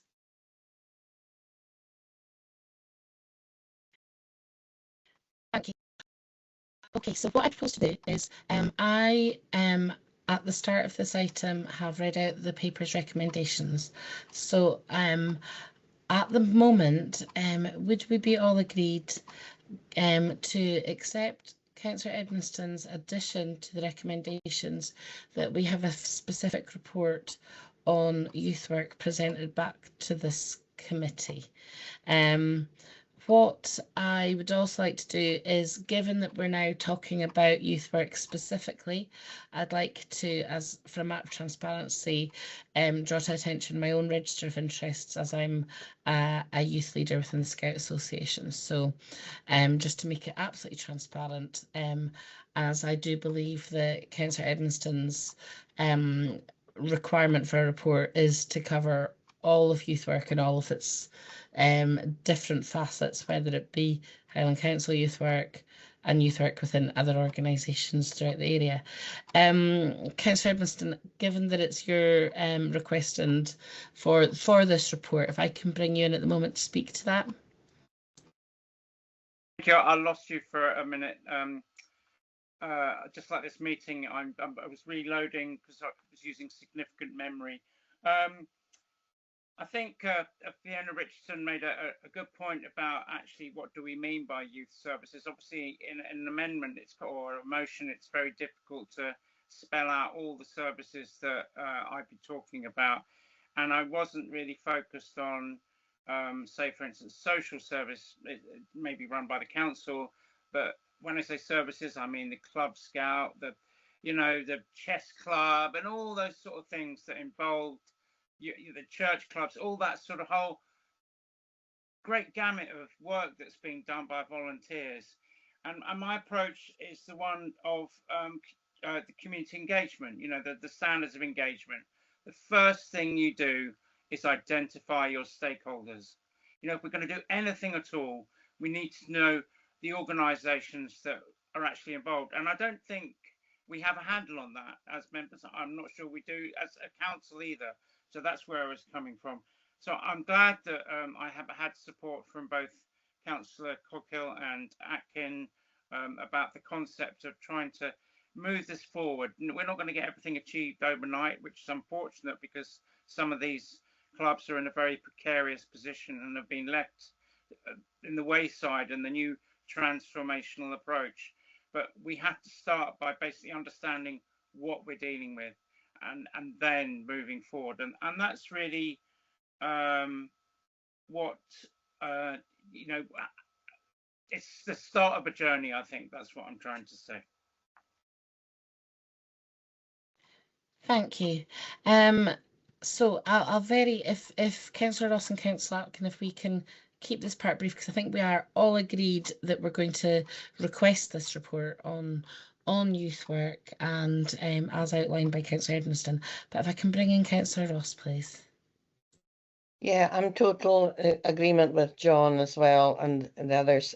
Just a transparency on my part then is that we're hoping to be involved in element 2, so of the whole family well-being. Just thought I'd put that in. Thank you. And Councillor Atkin. Very quickly, I think the key point in this as well is we need to move to a core funding model. I think we need to get on that journey pretty quickly. My second point is, when I was a community councillor, I did an audit of everything that was in the community with High Life Highland and all the, you know, everything that every group that was in the hall, just to see where the gaps were. And the gap locally with literally nothing for teenagers, hardly anything for teenagers, was so stark and really, really scary. And that led to a little bit of change within Fortress Academy at that time. And that's the kind of thing that the Place Plan Board and the community councils can get on board with this and provide the information. It took a bit of work, but it didn't take that long. You know, you just go to the local hall and say which groups come in every week, who does what. High Life Highland Active Schools, there's a lot going on, but it's a big tapestry, but we just need to pull it all together. Thanks. Lovely, thank you. So are we all happy to agree that additional recommendation from Councillor Edmiston? Lovely, thank you. And Fiona and Jamie, thank you for coming along today and giving us more information about the place plan in Easter Ross. Thank you very much. Okay, we now move on to item number 6, which is the winter service plan. And we have with us today Mac Sutherland and Joanne Sutherland. So thank you very much. Just going to say no relation there. That's just luck. Thanks very much for inviting me along, members. I am filling in for Ian Moncrief, who is your Roads Operations Manager for the area. So let me just pull the reports for you. I had it a second ago. There we go. So members have had this report in the council papers and hopefully have had the chance to read them. It's a pretty standard report because the policy hasn't changed over the years. So I'll not read the whole report to you, but I'll touch upon a couple of things if that's okay, and then ask for questions afterwards if there's anything specific members want to inquire about. So the report details the 26-27 winter maintenance service plan for the Black Hill and Easter Ross. Members are asked to approve the winter services plan for 26-27. Just go down. Sorry about the aims. The council's winter service policies in place to ensure a consistent level of service between the areas and to ensure that as far as possible safety of drivers and pedestrians. However, the operation of that policy does not and cannot ensure that every road and every footway is free from ice and snow at all times, although we would love it to be. The council's winter service policy sets out a hierarchy of priorities for treatment, target times and treatment for the hours of operation. The current winter service policy is available on the council website, and it's I'll not read the web address. So I'll ask the members, if that's possible, to ask me. Hopefully you have had a chance to go through it. I know at the appendices that Ian has put in the winter routes as they are in priorities, the reds being the primary routes and the blues being the secondary routes. So I'll ask members to ask any questions if you want, and I'll answer them for you if that's okay. Thank you so much for that. Before we pass on to the members, the one thing I had noticed is that in the appendices there were some routes which fell partially out with our area committee area, and there was 3 routes in the maps which fell entirely out with our area committee area, those being routes 21, 25 and 28. I was just wondering if you can confirm that those route maps were there for information purposes and not for us to agree on. Information purposes. So the route maps are developed with all the other areas in mind as well. So sometimes you'll find that a soft border is really important when you're trying to deliver winter maintenance, because where the depots and the men, sorry, operatives should say men, are positioned, sometimes it makes operational sense for them to do that route. So although it might be controlled from that area, it's meant from another area. 21, 25 and 28, I would have to actually go and specifically look at those routes. I don't have that just off the top of my head. So I believe they are in the Dingwall and Seaforth area. Yes, so that's it exactly. It's just so operationally areas do come together when it comes to winter, so we provide the best service that we can. Fantastic, that is what I thought. Councillor Dundas, I'll bring you in next. Yeah, thanks, Mackenzie.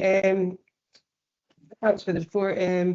But while the report hasn't changed and it's pretty standard, I don't know if it's appropriate, but I would like to bring up that the closure of the Dingwall depot and the Brora depot will have an impact on our winter maintenance plan. And I would quite like a bit more information on what's happening around this. These depots and the workshops are home to waste, lighting and roads fleet, foreman's offices, welfare stores, PPE, lighting stock, parts for vehicles. And I've just got a few concerns around this that I'm just going to read out. I would like reassurance that when our vehicles are required to be fixed, that if they're having to go to other garages out with Highland Council garages, that we will have priority. But how will this be over their own customers? If sharing the Highland Council Inverness workshop, will Inverness lorries get prioritised over the Bear lorries? Does Highland Council's Inverness workshop have the capacity and the room to take on such a large number of extra vehicles? Ross and Cromarty has by far the second largest fleet of bin lorries and gritters, not far behind the number of Inverness fleet, essentially doubling the amount of lorries potentially going to Inverness for repair.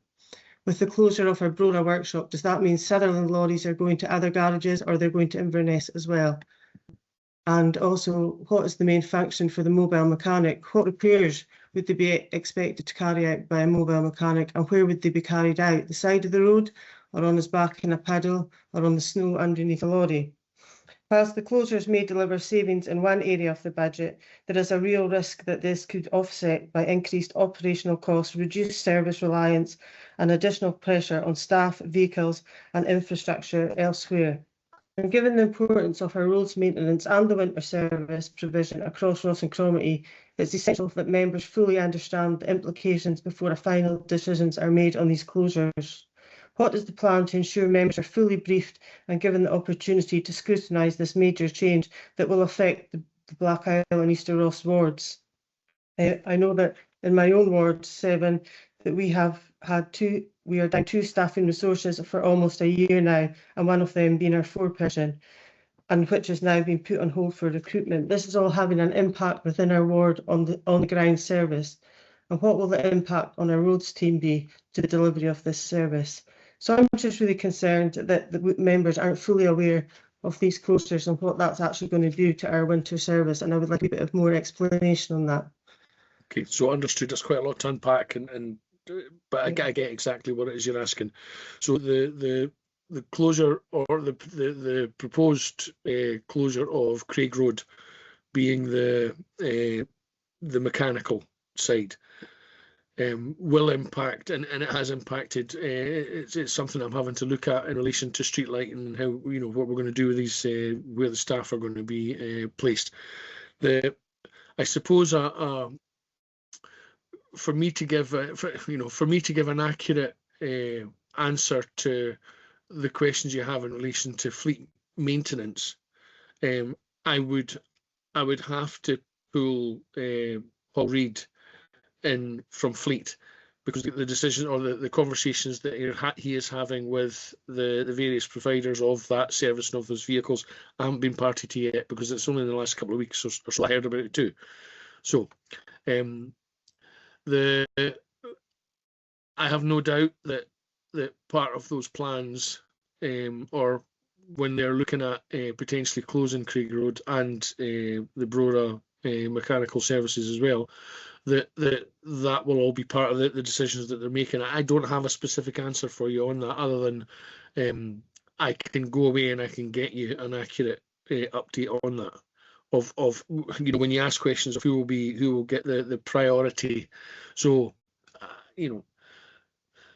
so I'm unaware exactly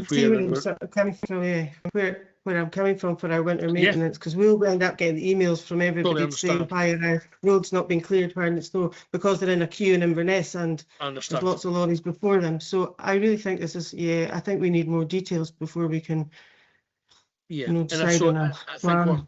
What I'm trying to say to you is I wasn't prepared for that question, which is fine. It's just I would have to go and get that information from Fleet and the mechanical side of the business in order to answer properly. But I will say that I know the officers are involved, and I know that will be exactly the questions they will have been asking when they were looking to outsource or put that elsewhere. The depot, so Greenhill, where the operational side of it, that's not changing. It still exists. So we're really talking about the mechanical and the Fleet side of things. So I'm sorry I can't give you a direct answer on that, but it would be remiss of me not to invite the people who were actually making those plans, if that makes sense.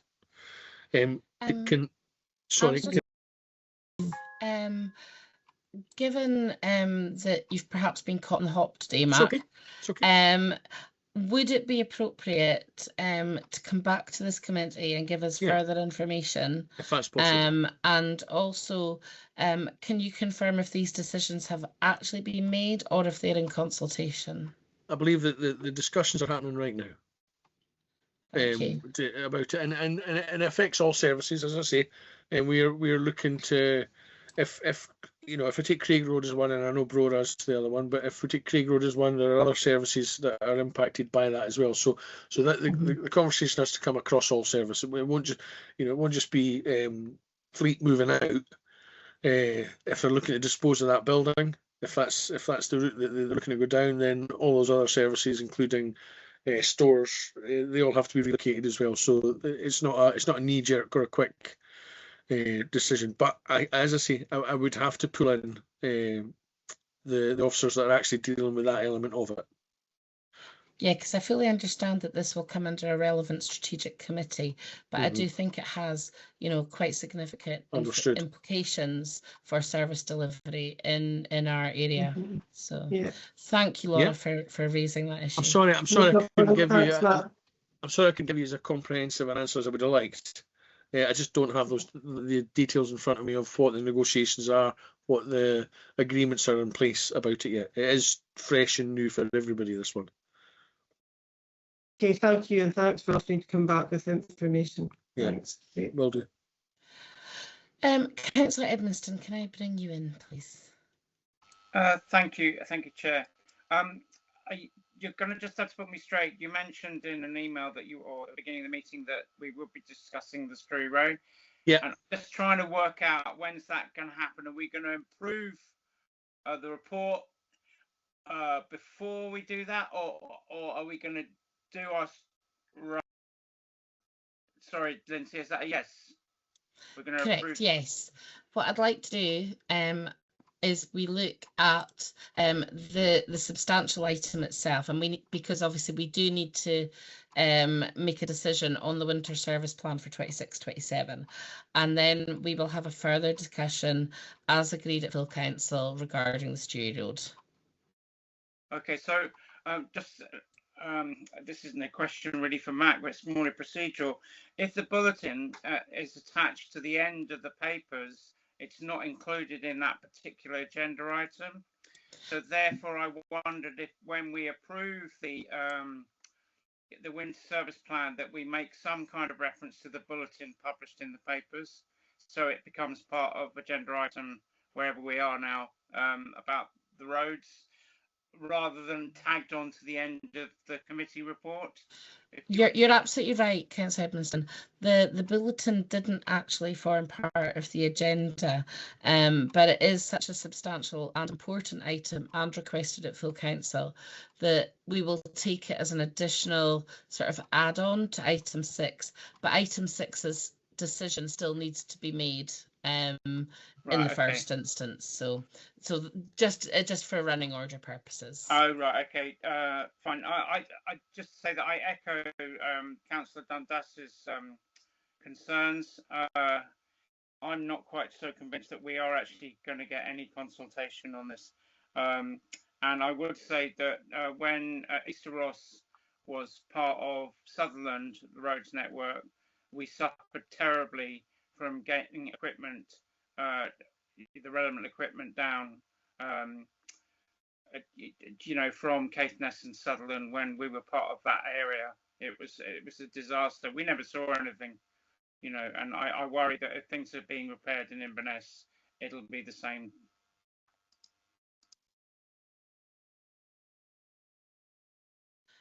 Thank you. Councillor Atkin, can I bring you in now? Yeah, this is just to focus minds. I look back on and found a 2018 paper. I think it was the Ross and Cromarty Committee, and when we had a fleet of 105 gritters and 42 footpath tractors and 200 staff. I mean, wow. You know, less than a decade later. I mean, this, like Mac, it is just pay some credit to the teams to actually get out and literally get anything done with the resource that we've got now. So, you know, just credit to you. But my goodness, what a difference. It was the largest of any council in the UK.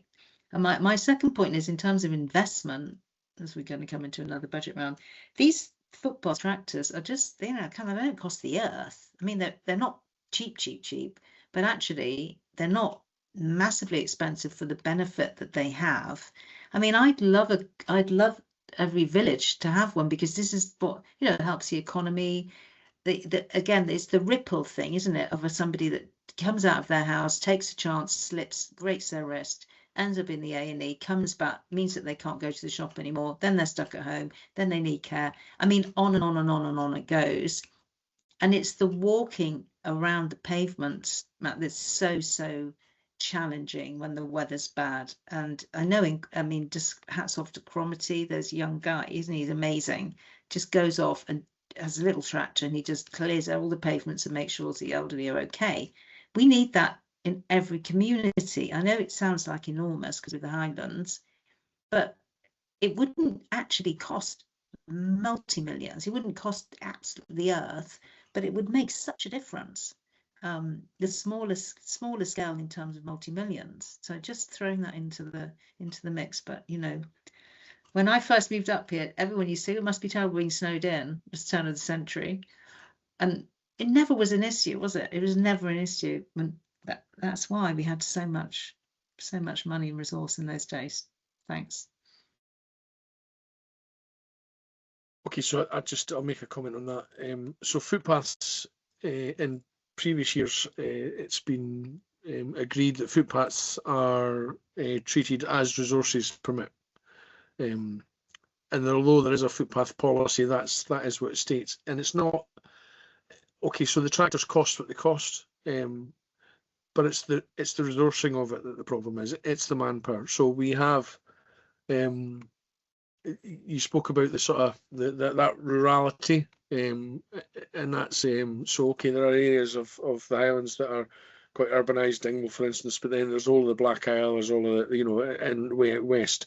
So it's bums on seats really. It's how do we get the footpaths treated, and then they have to move it from that area to the next village to the next village.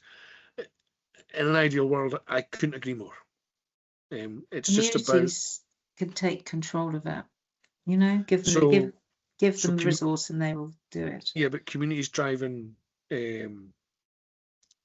council fleet is a problem. It's a problem, not an unsurmountable one, I think. Their own fleet. But No, it's it's their own. Give it to every community, I would. Okay. Thank you very much, everyone, and I really appreciate your contributions on this item.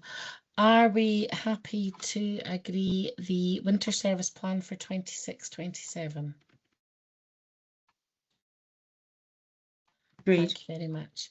So we now move on to our additional item, which, as you'll have had the bulletin that was prepared in response to Councillor Edmonston's motion regarding the Street Road. Matt, can I bring you in first? Because you'll have obviously had a oversight of this bulletin. Yeah, I was just going to say, before we jump off that last topic, there was a big long list of questions about the depots there, which I tried to scribble down as best I very could. But in order for me to get a good answer, or a good answer, can I ask if that's possible? You could, Councillor Dundas, if you could just email me that list of questions, Yeah, so that I can, no problem. try and exhaust that or exhaust No the answers problem. for you. Thanks. I do appreciate that. Thank you. Yeah. Yeah. So So I'll just say, obviously, yeah. If I hand over to yourself, Mac, that'd be great. Yeah. So I'm just going to say that the briefing note that I'm just going to open up here just now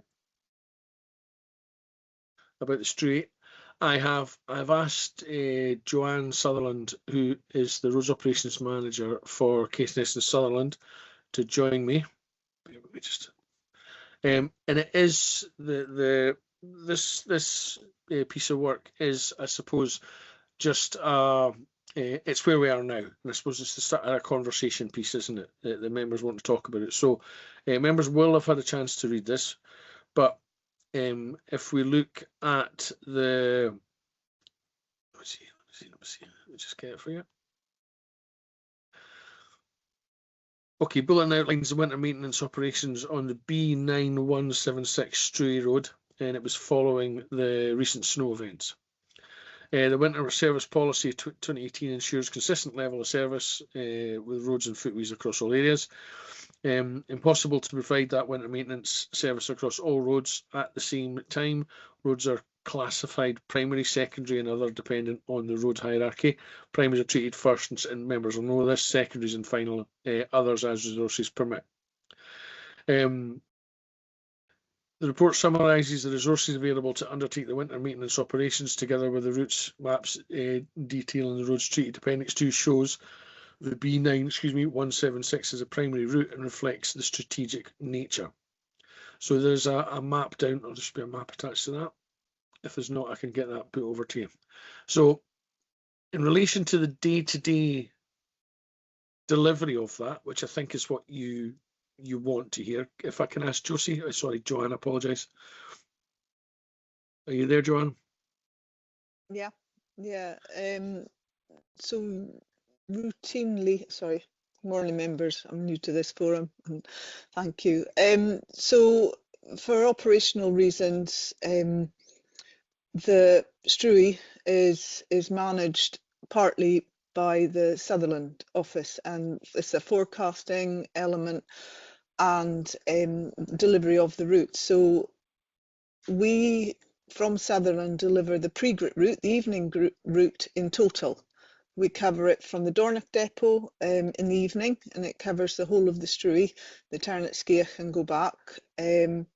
During the morning, the early morning run, we come down as far as Ardross from the Argyll depot and turn and go back. So our forecasting routes cover that. So we regularly, daily, we look at what the programme is, what the weather's doing, and we accordingly do that.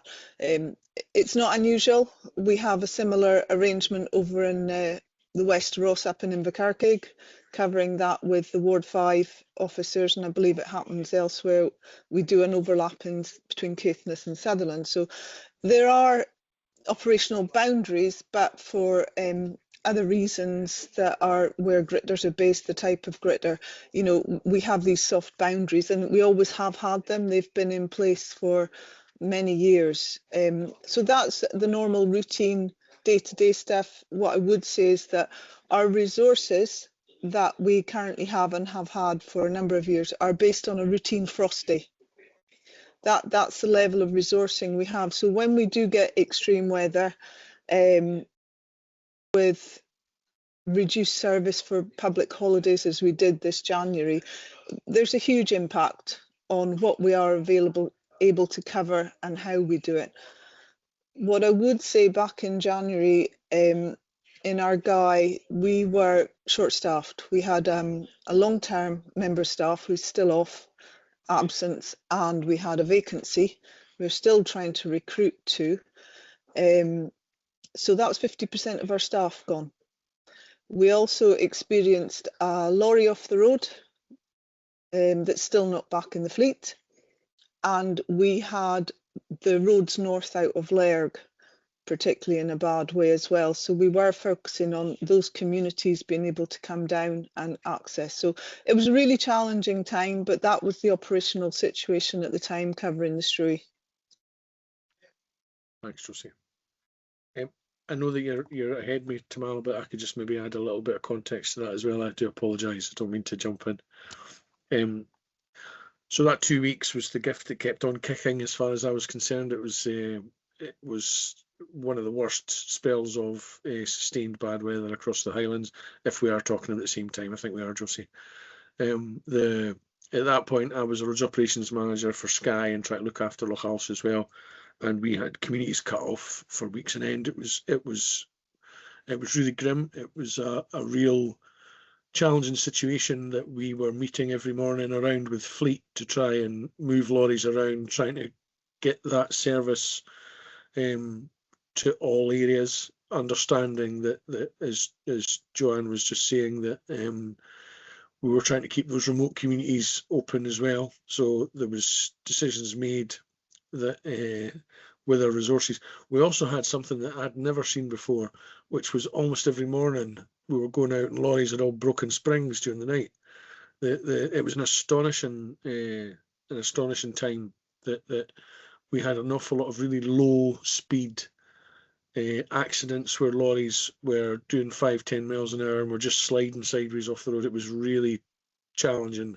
So if we have to remember that when we think about the particular situation at the Struy. We had a lot of roads closed at the time, and I know it's a strategic route or it's a primary route, but yeah, it was really challenging at the time. And when you know, everyone talks about lessons learned, I think if we had another situation, we might have a better management structure or that sort of reporting system in place, but we don't have any more lorries, we don't have any more men. And I think that you know, the risk is that if we had another couple of weeks like that again, that we may be in a similar situation. We've got some really experienced drivers, and when I was hearing the list every morning, the list of vehicles off the road, and not only that, but we couldn't actually get breakdown lorries out to get them back on the road again. It was pretty wild, Josie? Yeah. So anyway, I was just sort of caveating. Or I suppose giving a bit of context to that particular couple of weeks. I'll try and note down questions as quick as I can, but you speak a bit quicker than I can write, so I'll do the best I can. Thank you for that, both. I realise I'm going to take the hands a little bit out of order, because I will be taking Councillor Edmonston first, given that this discussion resulted from his motion. But the first thing that I want to say is I would really like to thank the people who live in these communities for what the disruption caused to their lives. And I'm really grateful for the community's patience, because 10 days is a long time for such an important route. And I realise that, you know, there is, you know, safety priorities, and snow gates are closed on police instruction, and I understand all that from the bulletin. But I do think that our thanks should go to the community for what they endured in that time. And so first of all, I'd like to bring in Councillor Edmiston. Thank you, Chair, and thank you, Councillor Collier, if you don't mind too much. I'm grateful that we've got this bulletin, Chair, and I think the operational, you know, where these roads are treated is up to officers to decide. But actually what I wanted to do was make the point that this road did cross 2 area committees, and that we too, as a committee, have a say in the priority this road is assigned. That's what I was trying to get to. That's my end point.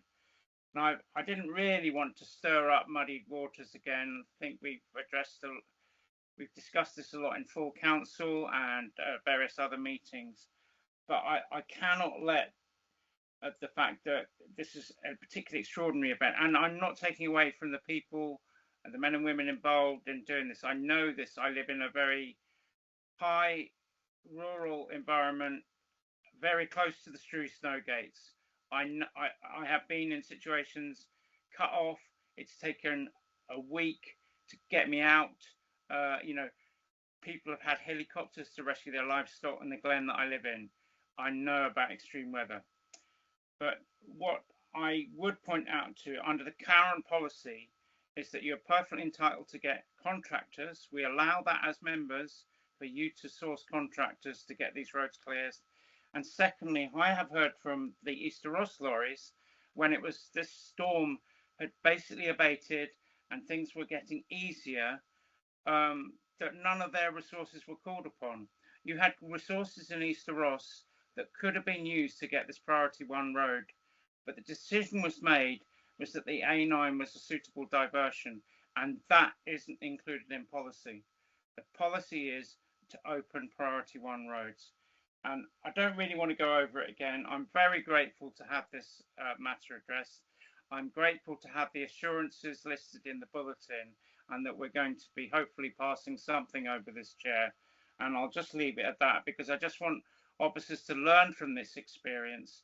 There is help out there, not only from private contractors, but from other areas. Easter Ross wasn't particularly stressed by the end of this period, and yet that road stayed closed for 10 days. The roads were black, basically, when the road was opened. You know. Thank you. Matt Gandran, do you want me to take a few councillors and then maybe come back to you if there's questions? So I think so. I'm not sure if Councillor Edmiston, excuse me, Edmiston. I apologise. I'm not able to say that your name for some reason. I'd be interested to get a bit a chat with you, I suppose, and feedback in relation to when you say that the Easter Ross Gritters weren't called upon. We were looking at the Highlands as one large area at that point, so it'd be interesting to get a chat with you, speak which officer had said that, because it'd be interesting to get them in the loop if that was the case. So that'd be interesting, because we had lorries from Lochaber working up here, and we had lorries working everywhere, so that'd be interesting to find out why that was the case, and of course try and learn a lesson from it. We do use contractors. We use contractors when they're available. We, I suppose, over the last few years, have been trying to develop a larger list of contractors that would be farmers with front buckets and stuff like that.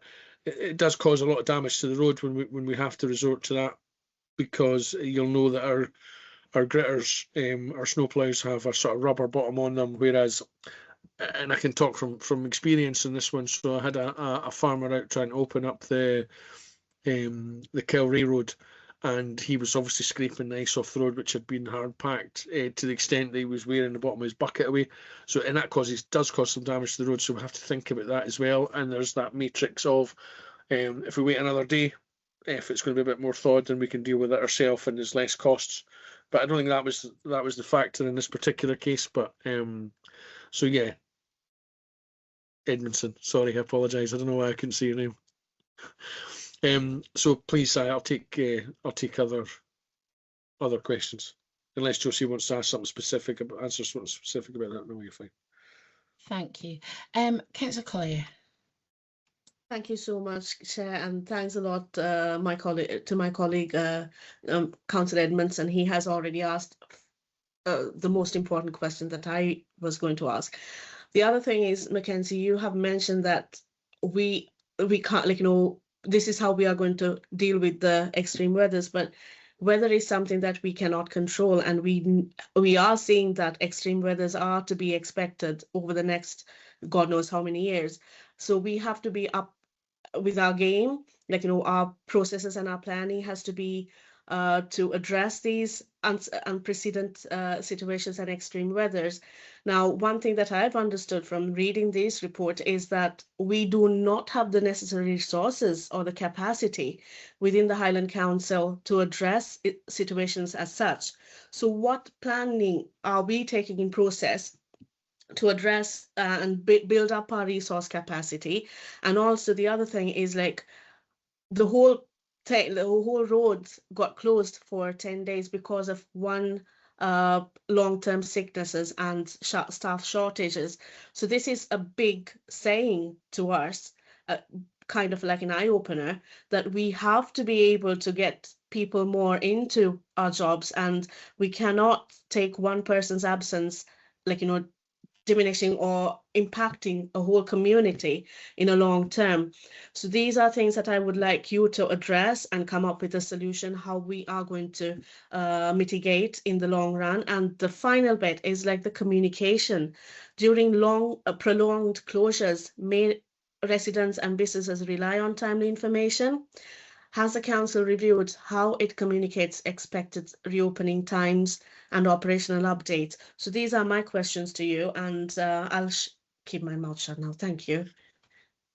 Okay, I'll come back on that. So, so sickness and absences, if we take that first, this particular case, I think it was February. So, and it was February, wasn't it? So we will have done sort of 3 or 4 months of winter maintenance by then. We do tend to, at the tail end of the winter, there's a lot of fatigue involved with guys. So if guys say they need a week off or they're fatigued, then it's our duty to look after them. Long-term illness is something very different. It's not as so it skews the figures. It makes it look that there are, that every council worker takes sort of 21 or 28 days off a week, 21 or 20, so whatever days it is per year. It's not the case. We have got some long-term sick people on there, and that skews all the numbers. So most of our operatives are absolute soldiers. They come in no matter what happens. We've got 1 or 2 that perhaps have long-term, legitimate health problems, which mean that they can't go off. And we can't. If someone's off long-term sick, we can't recruit.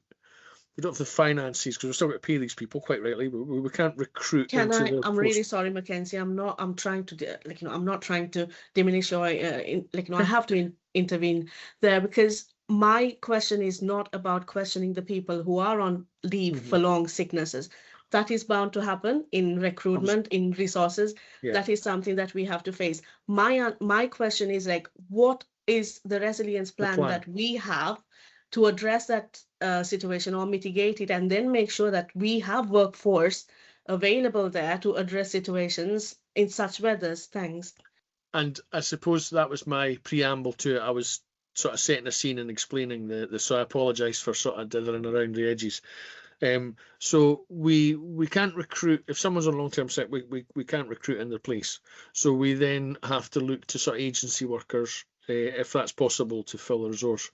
What we know that in the Highlands is there is a massive shortage of HGV drivers, and more importantly than that, HGV drivers that are willing to drive a snowplow, because you've got to be a certain kind of breed to want to go out at 6 o'clock in the morning in the worst weather conditions before any other lorries are on there. So it takes training and education and confidence to do that type of work. So resilience is difficult to it's difficult to come up with a direct answer. In relation to the vehicles, you know, I know that Fleet are looking at a hiring system from now on, so we're going to have new up-to-date vehicles every winter, so we're not having to rely on the sort of aging fleet, but that's a process that will take time. In relation to people, that's a real challenge, which I don't have an answer for you at the moment. In relation to the winter policy going forward for these extreme weather events and for having more men, you know, members can raise that at full council, and they can talk about more resources, and they can vote that through, and oh my goodness, I'll take as many men as you can give me. But I don't have under sort of I have I have a list of farmers that we're dealing with up the west coast, and I know that the officers in other areas, and I'm sure Joanne will chime in about this as well. She'll have a list of contractors and farmers that we can all use to when required. But we do have to get them there. That's the thing. There was decisions made in that particular couple of weeks where I was telling men not to go up that, not the street, but other roads. Do not go up that road because you'll get the gritter stuck, and you will end up in the ditch because it is too bad. So we have to make that judgment call as well. I always say that the salt comes out the back of the gritter, Councillor Collier, not at the front. I wish it did come out the front, but the guys have to drive over some really treacherous conditions, and sometimes we have to make that call, which I did on numerous roads on Skye and Lachalsh for that area. Josie, I see your hand was up and down a couple of times. Yeah, I was just going to come in off the back of what you were saying, and maybe just sort of highlight the fact that the staff we have and the vehicles we have are what we require to deliver the winter maintenance policy on a frosty day. Mm-hmm. The winters were getting milder previously, so back when the policy was set, I wasn't in this post, I was still in the council, but my understanding is they looked at what an average frosty day resource would be, which, you know, is quite clear that on an extreme event, there are going to be a reduction in the service, and that also links in with the fact that there is no dedicated resource for footpaths. You know, they're as resources permit, and that's where we rely on our colleagues in amenities or waste or whatever services out there that can come and help. We have housing in some areas. So the policy is for a nice frosty winter morning. And when you look at the policy and you look at the bank holidays, it is a really, really reduced service as it was on the first, with either, and still a kind of reduced service on the second. And then we have weekend service. So the policy was, it was a combination of amber weather warnings and the reduction in a full turnout that as per the policy. Now, I was in a meeting with the chief exec when he said try and get as many people as you can out at that time. However, it was the holidays and a lot of the guys weren't scheduled to be out as well, which was a difficult, and a lot of them did turn out, in fairness to them, but we and we do, as Mark said, we do try and get in local contractors, but we do need to make sure, one, they've got their public liability, two, we still have to pay for it out of the funding that we have, the budget we are given for roads, and we're generally given a budget for the roads maintenance as well as winter maintenance. It comes together, so we don't have a separate pot for winter at the moment. What I would say is, and maybe Mark would allude to it later on, we are going through a roads redesign. Part of that is to look at some route optimization software, but I also believe there's the capital budget and the revenue budget is also proposed to be reviewed on that. I have been challenged in Sutherland about the priority routes and things but we are at a limit, so if you try to increase something you take it away from somewhere else, so, and that's the balance we have behind the scenes, but the policy is the members, and if as you say, the extreme events are coming in, maybe there is something that needs to be looked at to be able to enable us to react.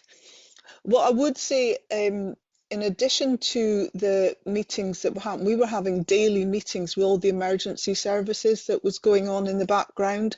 The police were leading on that one. So there was a transparency from an operational basis going on in the background through that event.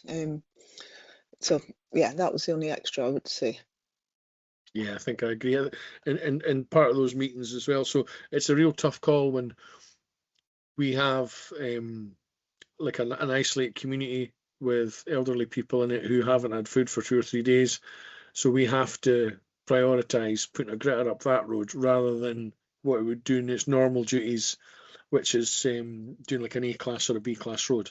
So there was an awful lot of decisions that were made on the fly about that, and understanding that that whole community resilience or community resilience building piece is something that we need to work on as well for those types of events, whether it be you know, the whole Care for People Act.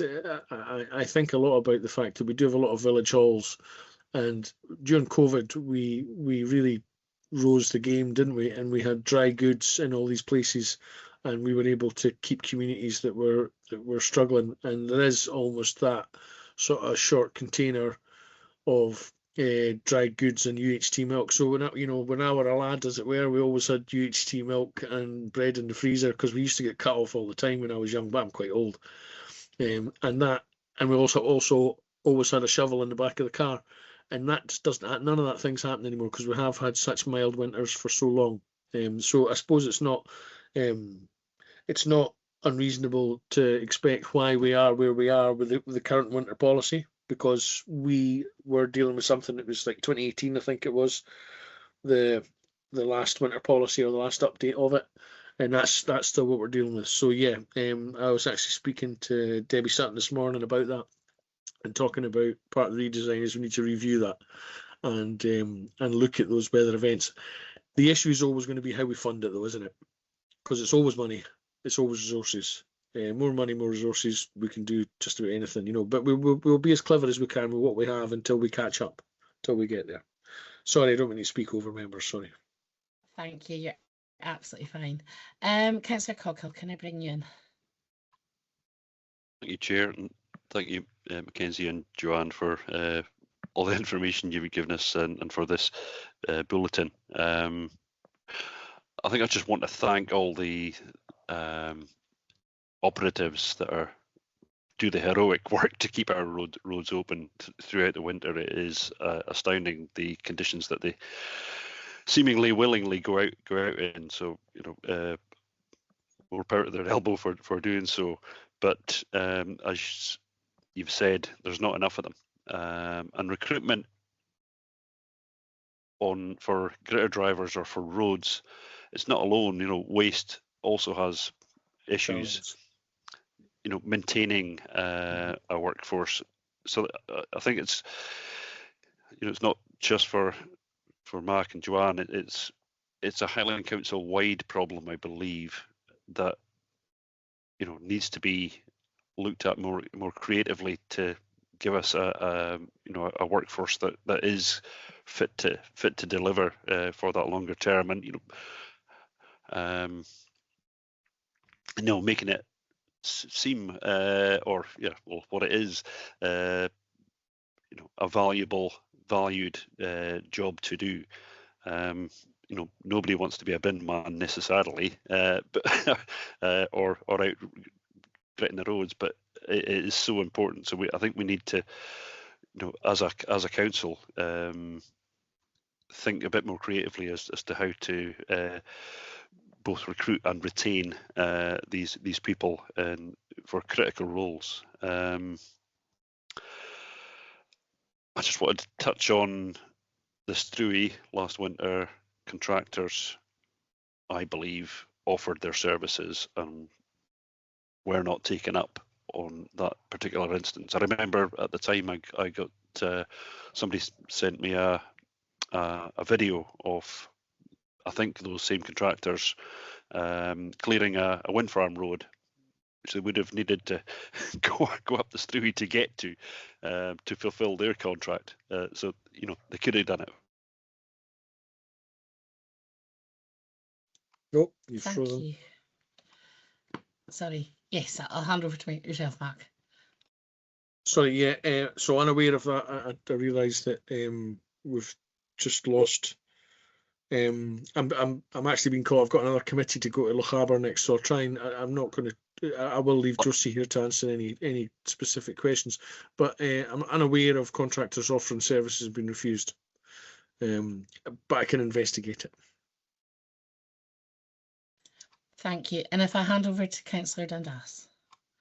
Yeah, it's just more a comment then when Matt Mackenzie came in and said how bad things were over in Skye for that 2 weeks and all your machines fleet going off the road and needing fixed. And it's just to reiterate, that is a real concern if we get that extreme weather, which we will over here again with the closure of our depots. That's all our fleet having to go to one resource in Inverness in extreme weather. And I note your comment about us getting new fleet, new machines in, and that necessarily doesn't mean less problems. Sometimes that can mean more because they're more electrical, there's more faults with these machines that cannot be fixed by mobile mechanics at the side of the road. Again, they have to go to a depot, and it's just that impact that's having on these decisions that are being made are having an impact on the service on the ground. And I kind of get a feeling that the tail's wagging the dog instead of the dog wagging the tail sometimes. And it's just highlighting to members just now what a precarious situation we're in with the winter roads up here. And I think that bigger discussion really needs to be had for us members to take something, as Joanne said, you know, they can only do what they can do with the budget. So we really need to have a really hard think about how we can give them more resources financially to deliver what we need in Black Isle and Easter Ross. Yeah, so before I go, I would like to say that I believe that the new gritters or the hired gritters will come with their own maintenance contract, and it's likely not to be council maintained. It will be so Bear currently have mobile mechanics that go around all their depots and service and maintain all the vehicles and fix them. And you're absolutely right, a lot of times that is lying on the ground underneath. It's not a job I would like to do. But I know that there are conversations with local garages and service and outlets in order to take on, so they're not, I don't think they're looking to take all the vehicles down to Inverness. But again, I don't want to speak for fleet on that, so I would rather they okay guys, if you're finished with me, I'll leave Josie in just now if that's okay, because I really do have to go and join this other committee. I think, to be quite honest, thank you very much, Mark, and thank you very much, Joanne. I think I'd like to really say I appreciate the time that you've given us today, and thank you for that. And I think we are finished with that item. So take care. Thank you very much. We'll speak soon. Thank you. Bye bye. Okay, so we are moving on to item number 7, which is back with Fiona Richardson regarding the asset transfer of Invergordon Town Hall. Thank you, Fiona. Thank you, Chair. Thank you, members. So item 7 is in the community asset transfer request from Invergordon Development Trust for a 99-year lease of Invergordon Town Hall at the nominal rent of £1 per annum. So members will be aware that the Town Hall, which is a Category B listed building, forms part of the Invergordon Common Good Fund.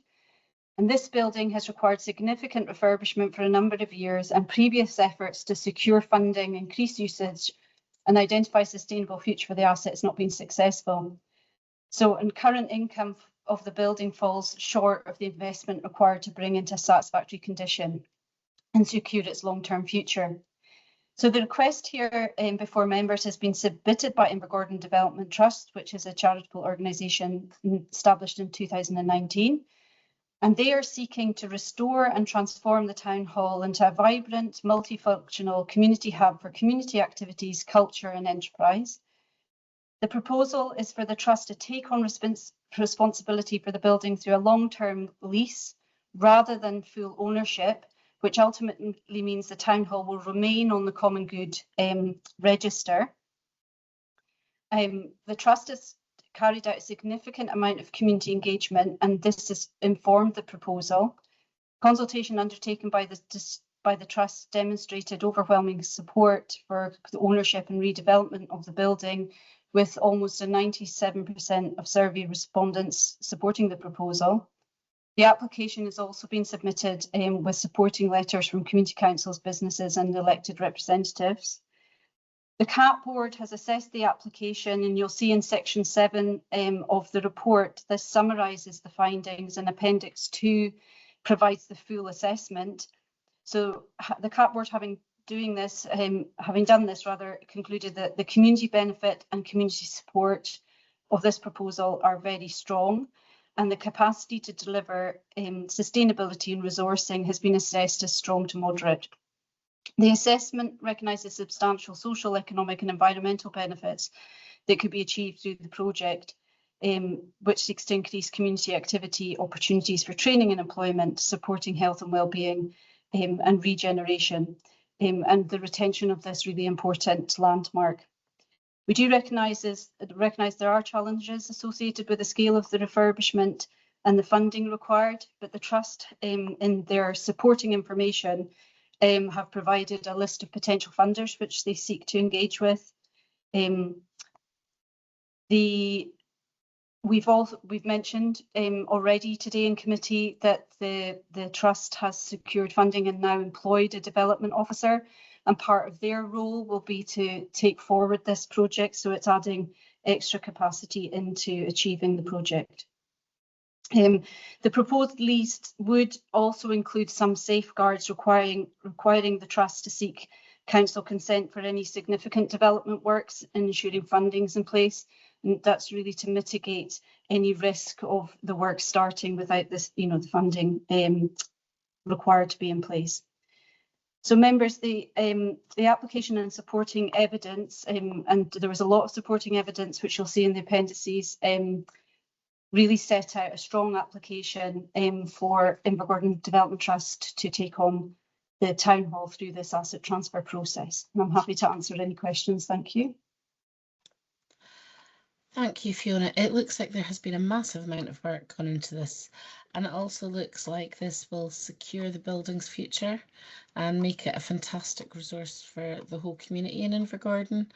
And I look forward to seeing what happens with it now that given how much work's gone in and how much engagement there's been with the community. So thank you for that. If I can pass on to Councillor Edmiston. Thank you, Chair. Thank you. Thank you, Fiona. And I think the communities should be congratulated on finally making some progress on this quite difficult project. I'm glad that the lease idea was not completely battered into touch. I just have one, and I wish them every success in the future. Really, I really will, offer any help I can. If needed. The length of time. Okay, so when we're talking about any future works or alterations in this paper, I'm just concerned that might. I think we've all had experience where things go to the council and it seems to get buried in treacle, and I'm just concerned that if the community, the Trust wants to move quickly on something, it goes to the council, and then it's just like trying to, it can be very slow, the process from then on in. Is there any way we can not give a sense of urgency? Means it gives a sense that we're trying to hurry things along, but to make sure it doesn't get bogged down in this kind of bureaucracy if it once it gets to the council. Is there any way around that, Fiona? I'm concerned about it. Yeah, so we would really seek to make sure that this is, that doesn't happen in these circumstances. So it's landlord's consent. So it's not having to go through stages of, committee decisions or anything. It's them providing evidence, that the Trust providing evidence that funding is secured, and who's carrying out the work. So what we have done this with other projects, sometimes smaller projects, is the case of the Trust emailing with the information, into me as the link in the council, and then me speaking to estates or the relevant service, and then all being done via email. So we would seek to that not to happen, that things getting stuck, because this is a project that you're right in recognising that's been sort of in the making for a number of years. The Development Trust, in the past year in particular, have put a lot of work into this, seeking sort of professional support and advice, and carrying out a further feasibility study. One of the appendices there just sets out the sort of vision document for it to give an illustration of what it could look like. So following committee decision today, that we would be continue to show support for this and try and avoid those sticking points. Thank you. Councillor Cross, if I can bring you in. Thank you, Chair. I just want to add my support to this, really. It is an incredibly thorough report, very comprehensive. It's obviously been prepared by very capable people. I did attend a public consultation in the building, which had been put on by IDT, in which most of that report was actually presented to the public very, very thoroughly. The feedback they got would have been very positive. I just think it's a brilliant example of good people within the community doing excellent work for the benefit of the community. And I thank you also, Fiona, for your support in this. I think the whole team's working well, and it is, at long last, a really positive thing for Invergordon. So thank you very much. Can I just jump in to echo Councillor Cross's comments there, because it certainly made the job of the assessment and much more straightforward, because Invergordon Development Trust did provide very comprehensive information. Their application was strong. Thank you. If I can now hand over to Councillor Collier.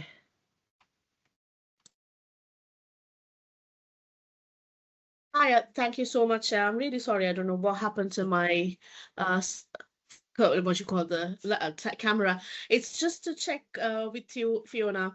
Now, say you may have already answered this question, but just to clarify my own record.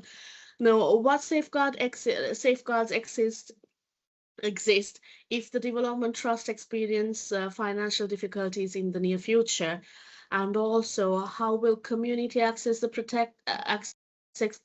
community access be protected? And the final question is, what are the first project planned once the transfer is completed? Before you answer them questions, I have to give a massive congratulations to the IDT for the amount of work that they have done in the community and progressing with this application and succeeding. So yes, I'll leave it there, and I'll wait for Fiona to come back. Thanks. Okay, so as part of the Community Empowerment Act and community asset transfers, there's the Development Trust will have its own wind-up clauses should they find themselves in that situation. The safeguarding that's in place, that ultimately the Invergordon Town Hall remains on the Common Good Register. So it means, ultimately would remain in the council ownership, Highland Council ownership. With community asset transfers, however, we would seek to see if there was an alternative community body to take on the asset transfer. And if there wasn't, then it would revert back to Highland Council. So that's the kind of safeguarding. The conditions as well, Councillor Collier, that set out as part of the standard conditions for an asset transfer as part of the Community Empowerment Act, that there has to be community access for use of the facility, has to be maintained in line with the Act. So that, again, is part of the conditions of this community asset transfer. And, this relationship that we have with Invergordon Town Hall, the community asset transfer, is part of that, but wider with their community action plan, the community partnership. We are in regular contact with the Development Trust and would hope to continue to do so. Perfect. Thank you so much, Fiona. Thank you. If I can now bring in Councillor Coghill. Thank you, Chair, and just want to apologise. I should have declared an interest in this at the outset of our meeting today. I'm a past trustee of the Invergordon Development Trust, and my wife remains a trustee, so I can't be involved in any decision making. I would, however, like to take the opportunity to. Councillor Cockle, can I just stop you there? If you are declaring an interest, you have to leave the meeting and take no further part in this item. Are you wishing to declare an interest or make a transparency statement? That just did, yeah. Okay, I'm off. Sorry about that. If I can then pass on to Councillor Ross. Yeah, I'd just like to congratulate the Invergordon Development Trust. They've obviously been doing a lot of work, and it's been on the go for quite some time. I can remember being approached a good number of years ago as well. Community ownership of a project like this is a huge challenge, so I take my hat off to them. The one thing I would just like to maybe find out a little bit more about is there trustees all of my type of generation, or do we have a good spread on the trustees board? And also, is there a good skills mix in that trustees board? Because that's going to be really important on the way forward for them. Thank you. Thank you, Councillor Ross. So I've not met all of the trustees, but the trustees I have met are of mixed ages. And the skill set, I would say, the evidence in front of us this morning in terms of their application and supporting documents and what they've achieved to date kind of evidences the skill set. And I think what the trust has been really strong in doing as well is, working with wider networks and reaching out. Their networks and their contacts are quite broad, and they've worked with professional architects. They've also linked in with SCDC, Scottish Community Development Centre, so that they're not shy in reaching out for that wider support. Very good, thank you. So, if everybody has had the opportunity to speak, I'd like to ask, are we happy to agree the community asset transfer requested for Invergordon Town Hall, with the hall being leased to the Invergordon Development Trust for a period of 99 years at the nominal cost of a £1 lease? Are we happy to agree that? Yes, we are. Wonderful, thank you. I am just wondering at the moment if we perhaps take a 10-minute comfort break and resume the meeting at 1 p.m. exactly. Would members be agreed to that? Wonderful, thank you. We'll see you back in just a few moments then. Okay, so thank you for all coming back. We are now moving on to item number 9, which is the Environmental Health Annual Report and Activity for 25-26. So we're going to be able to note the report and provide feedback on the scope and volume of work currently being delivered in the local area, local issues and current operational priorities, Highland-wide issues impacting environmental health services, and the format and the content of the report. So I'd like to welcome Barry Cumming, who has come to join us today from Environmental Health and to talk to us about the report. So if I can hand over to yourself, Barry. Yeah, good afternoon, everyone. This is just it's a report to give you an update to the members just regarding kind of what environmental health have been doing in and around the area this year. And I'll give you a quick spin through. Hopefully you've read the report already.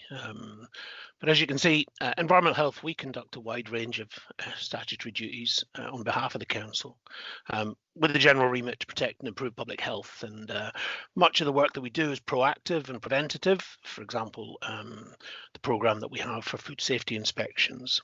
And we aim to support businesses by giving advice that's proportionate, consistent, accountable, transparent and targeted. There was a restructure of the environmental health team in November 2025, and we now operate over 2 operational areas. We have the north area, and the South area. And each area has an area manager, and there are now 8 senior environmental health officers. There's one in Caithness, one in Sutherland, one in Skye, Lochaber, myself covering Ross and Cromarty. There's 2 in Inverness, and there's a senior based in Inverness that has a overall responsibility for food on its own. So the Ross and Cromarty team falls within the northern area, and we're based in Dingwall.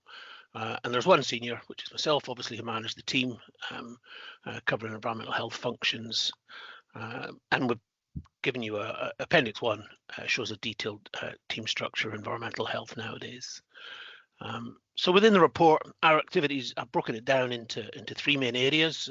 The reactive work that we do, which is the service requests, which is the people coming to us with a problem, a question, a query, complainants, that sort of stuff. The proactive and scheduled work, which is things like our food and water supplies, that sort of stuff. And also any formal activity, formal enforcement activity that we do.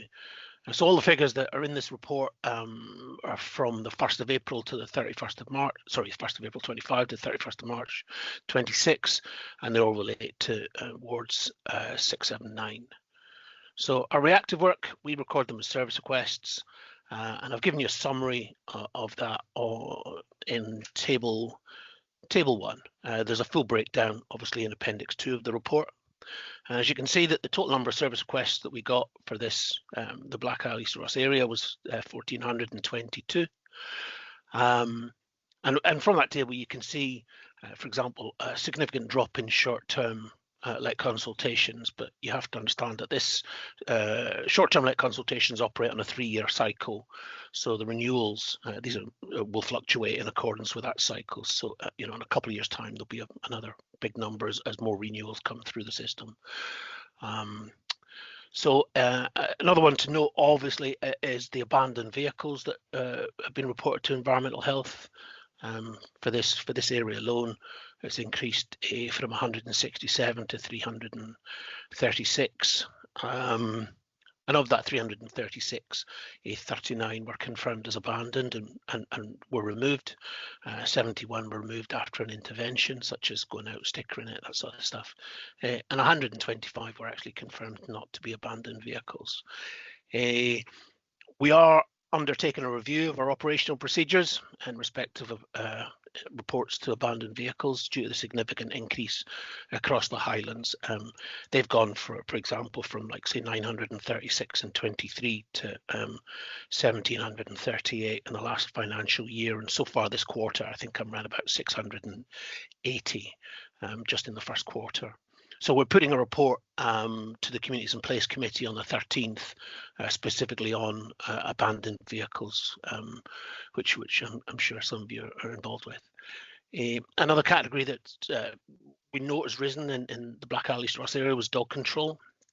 And within that there was 82 reports of dog fouling and 29 reports for dog bites or aggressive dogs. Now, dog fouling patrols are a proactive part of the environmental crime team, their remit, but our resources in the last year so far have been focused on responding to the increased number of service requests. But of course, environmental crime and dog control operations are a priority from the environmental health team in 26-27. I also know, obviously, that there's an increase from Table 1. You can see an increase in service requests for pests, for rats and gulls particularly. Environmental health don't have pest control officers that go out and remediate these issues anymore, and our role is now limited to rat control at waste sites. And obviously with gulls, the council's got no statutory duty or power to deal with gulls, but we do acknowledge that there's an increase in number of reports relating to them. Now, the key to reducing gull numbers lies in reducing the ability to breed and limiting the supply of food. And there is really good guidance from Nature Scott that gives guidance to property owners on the actions that can be taken on those. Our proactive and programmed work, as I say, relates to food, and water, that sort of stuff. 34 visits for food safety, 27 for licensing visits. We've got a number of approved premise establishments, food establishments in the area, and food sampling surveys for the FSS. And at the moment, I'm pleased to say there was no, for the last financial year, there was no enforcement notices served in the Black Isle Easter Ross area. So as I say, from a local point of view, obviously I'm aware of abandoned vehicles and environmental crimes such as dog fouling. These are both priority areas for 26-27, and we're looking to increase the amount of proactive work in this field. But from yourselves, suggestions are welcome from any other areas that you guys feel are a priority issue, particularly for your area alone, and we can incorporate that into a broader plan. From Highland-wide matters for environmental health, still implementation of the short-term lets. So far, there's been over 9,000 applications processed for that. The new approach for approved food establishments inspections, the OCV, it's called. It requires additional compliance checks and more time spent on these approved premises, and there's 11 of those in the Black Isle East Ross area. Non-surgical procedures, there's new Scottish Government legislation, and there will be a role for environmental health to implement these, to work with our colleagues in licensing. There's new enforcement powers coming through for environmental health, given the ability to serve fixed penalty notices, but we're waiting for final guidance from the Scottish Government on that. And also export certification, the EU exit. We continue a range of EU exit-related activities, including inspections, audits of food businesses involved in export to verify the compliance with legislative requirements, but changes are expected next year to that. And obviously, we have an involvement in renewable developments, major infrastructure renewable developments that are going on across the Highland, including the SSEN transmission projects, wind farms, battery energy storage systems, BESS and hydro schemes planning. We're consultee for that. And obviously, the Green Freeport environmental health has an input into that going on, such as the reviewing the contaminated land assessments and obviously evaluating impacts such as noise, etc. for those. And as I say, environmental crime, we recognise that these matters are a priority for many local members, and we're looking to prioritise these moving forward. So I'm happy to take any questions on that from you guys if you've got anything there. Oh, thank you so much, Barry. I actually found your report really, really interesting to read. I was going to say one of the most useful things that I found in it, probably for councillors, was the fact that you gave an organisational chart with who was responsible for what, which is such a useful piece of information. Absolutely delighted with that. My own opinion of environmental health is that you are one of these services which keeps the public safe, and when everything's working well, it's almost like you don't exist. And because you're doing your job so well that there is no risks, isn't it? It's about reducing risk, essentially. Yeah.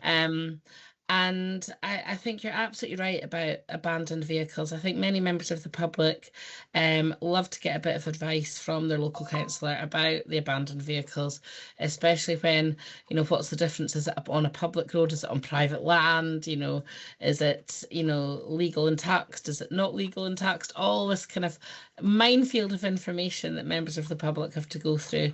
I find that very interesting. And I know that we've had various people in the Black Isle who have been very grateful of the support they've had when it's come to looking at industrial noise, especially from over the Firth. And that's been incredibly useful, that knowing what to do in those circumstances. And obviously, with being on the licensing committee myself, I've seen firsthand the impact that environmental health has with the short-term lets licensing, and how really, really constructive as well that the environmental health officers were with some properties which were not, up to standard, and helping people achieve the standards that were required. So I think you're an incredibly vital service.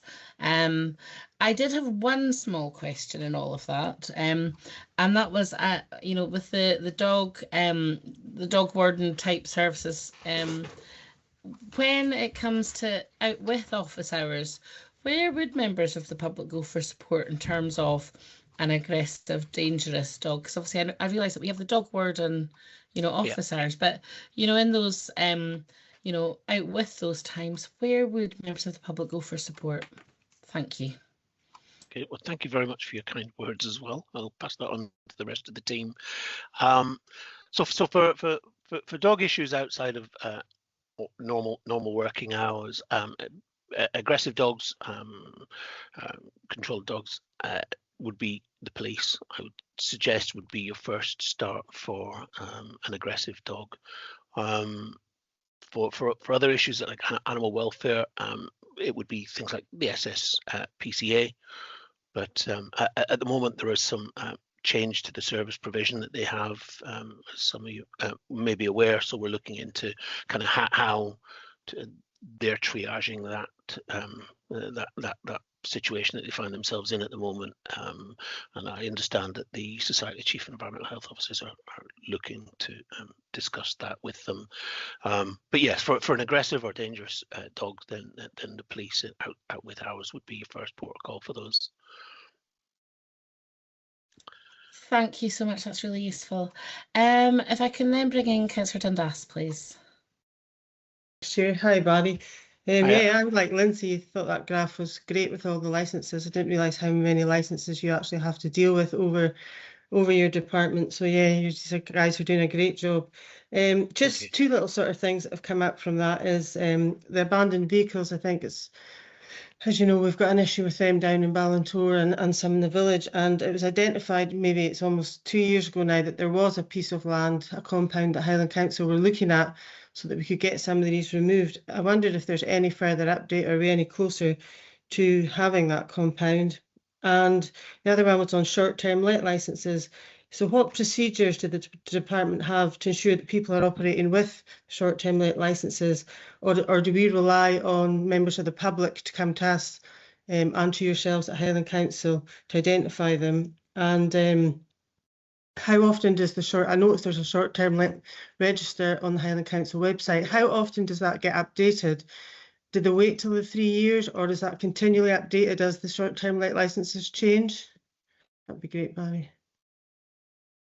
Okay, thanks, Laura. Yeah, the compound. Yeah, we've looked at a few so far. There is one site is particularly promising that we're still looking at, but in order to set up a storage compound, obviously there is a cost implication as well to develop something. So I think we chatted a while ago about potentially setting up one temporarily to work with our colleagues in the DVLA to perhaps look at nuisance vehicles rather than abandoned vehicles to assist them in their work, lifting vehicles that perhaps were no tax, but were parked on either the public highway or in parking areas, that sort of stuff.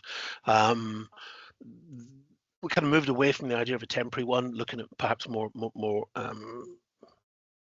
towards what would be the cost for establishing something on a piece of existing council land. So a more permanent one, perhaps in partnership with perhaps our colleagues in parking, who would obviously benefit from the ability to uplift vehicles and move them to a safe storage area. So there is a positive one that we're looking at for at the moment, but that hasn't been resolved. Simultaneously, looking at perhaps getting local contractors on board for people that may have secure areas within their own businesses. So we're looking at perhaps looking at contractors around the Highland region, because of course £1 in one area it's going to be not that useful for someone in Skye or in Caithness if it was down in, for instance, Inverness or something like that. So we are looking at a contract for uplift and for storage with different contractors with multiple lots of different garages or scrap businesses to perhaps look at that. And I know Alan's been working on that one to some extent. For the short-term let, I will hold my hands up. There's a whole team that deal with short-term lets, based a large team around the Highlands, but for the area that I'm in, Ross and Cromarty, the short-term lets are dealt with by an Inverness team. So I'm happy to take the question forward to that team, and I can drop you an email with responses. As I say, you know, the actual procedures, their inspection procedures, their frequency. I know they, you know, they deal with complaints and stuff like that through that system as well when members of the public do raise complaints. So, but as far as how often the register is updated and things like that, I need to take that question to them, and I can provide that separately to you if you like. Thanks, Thank Barry. you. If I can then bring in Councillor Edmondson, please. Thank you, Chair, and thank you, Barry, for your report. As the Chair said, very comprehensive, and it was good to see how the actual structure of everything's meant to work anyway was. I've got just a few observations, I suppose, and questions. On page 177, it mentions within Restaurant, Strathpeffer and Loch Ulsh. I am assuming that's a cut and paste error and that we have the right table. That's paragraph 6.9.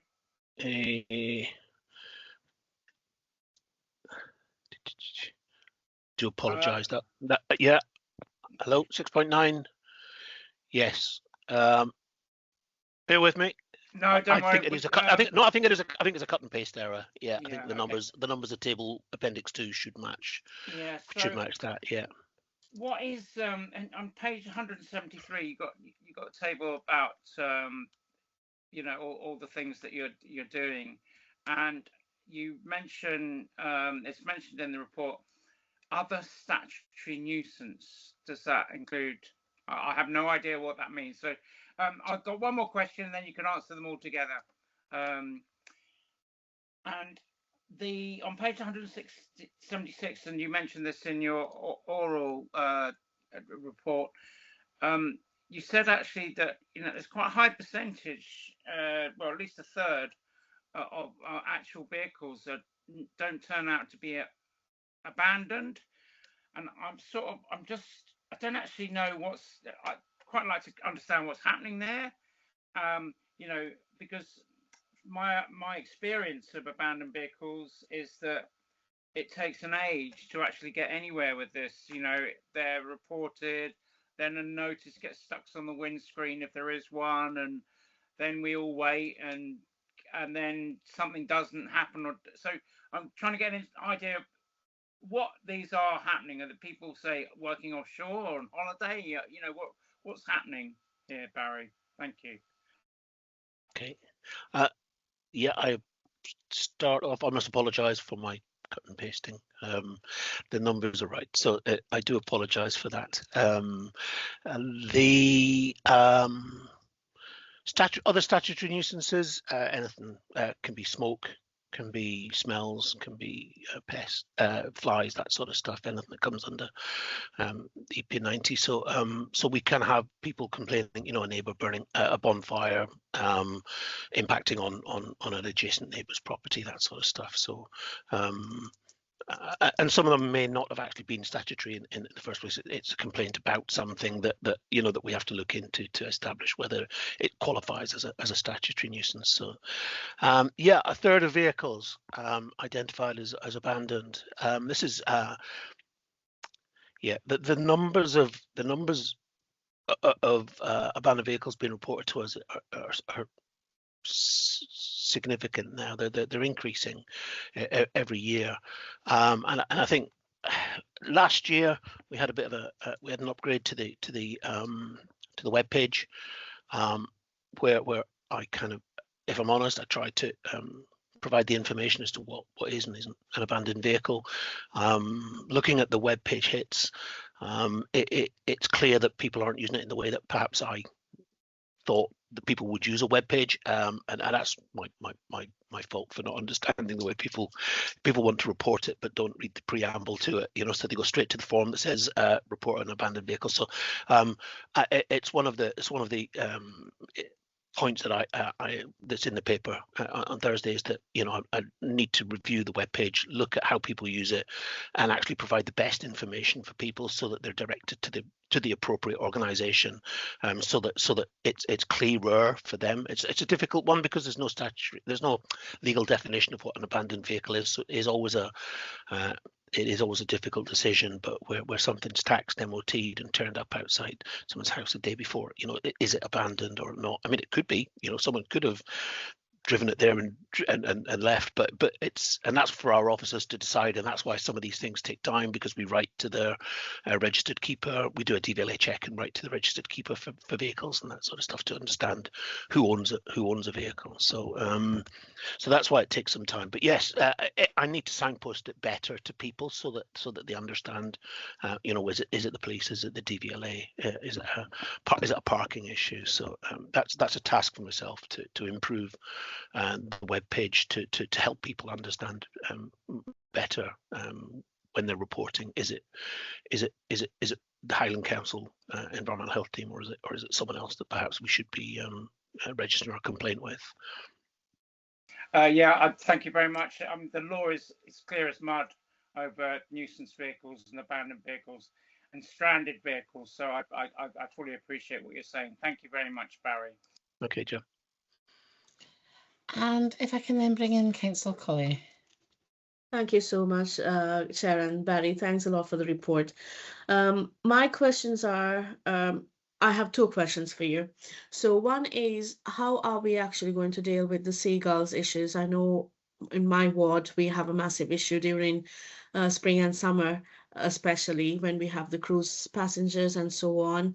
And I have tried communicating with Alan Yates long time ago as well, last year and sometime this year as well, to see if we can come up with some sort of a plan put in place, but I've not been successful with that.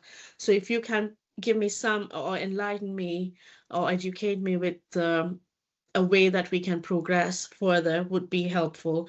And my second question is about the angel share, or the ethanol evaporation from distilleries around in my ward. We've been having this issue, and I've been approached by community members saying that they don't get any support from the distilleries to address the matter, and it's coming to some sort of a difficult situation where the black mold is all growing everywhere significantly.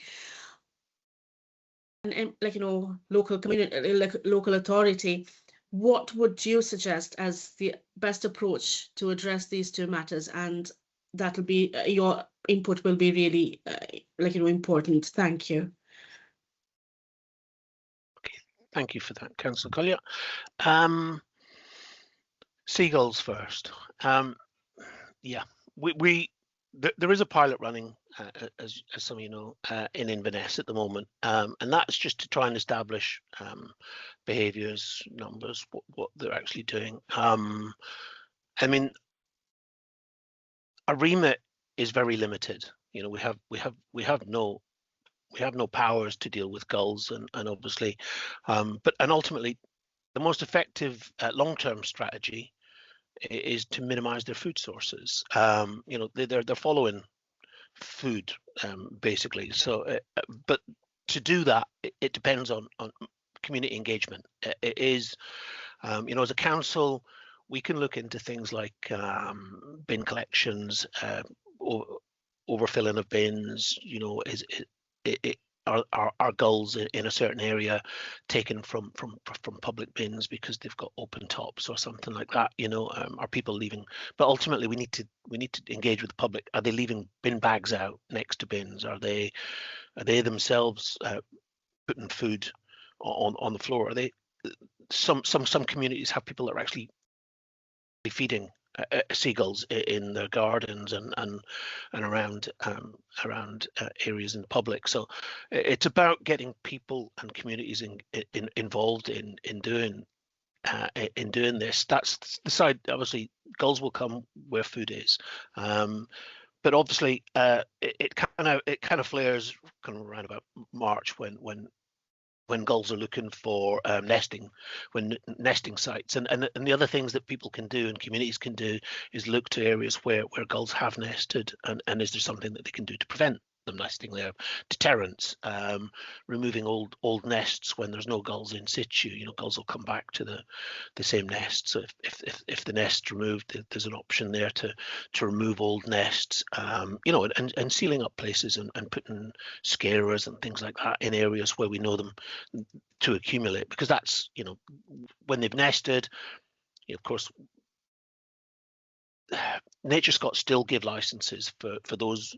You can still apply for a license for those ones that are aggressive or a danger to vulnerable people. They will consider an application for control, but it's not something that we do ourselves. So it is ultimately about engaging with people, getting schools, businesses and stuff like that to understand that there's feeding of gulls, throwing a bit of food out from your packet of chips or whatever it is, isn't beneficial to anyone, even if it's to try and deter them from staying in the urban area. So it's an education mission, really, but obviously we can work with businesses for. I think we've put up "Do not feed seagulls" stickers on bins around, and again, if there's areas where you think that we can highlight that message, then I'm happy for anyone to contact us, and we can get someone out there to put posters up and stuff like that, to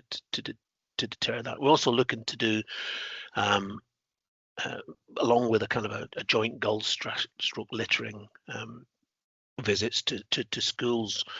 I know that my colleague in Inverness, who leads on the gulls side of things for environmental health, has asked if we can maybe jump into a few high schools and talk to them about littering and obviously the implication is on gulls for food around bins and stuff like that. But it's about education, community engagement, and that's and minimizing food sources is probably the biggest hitters that we've got, as I say, because we have no resource or no remit for it. So and sorry for the angel share. I'd have to take a pass on that just for now. I understand there has been. I know you've raised certainly at least one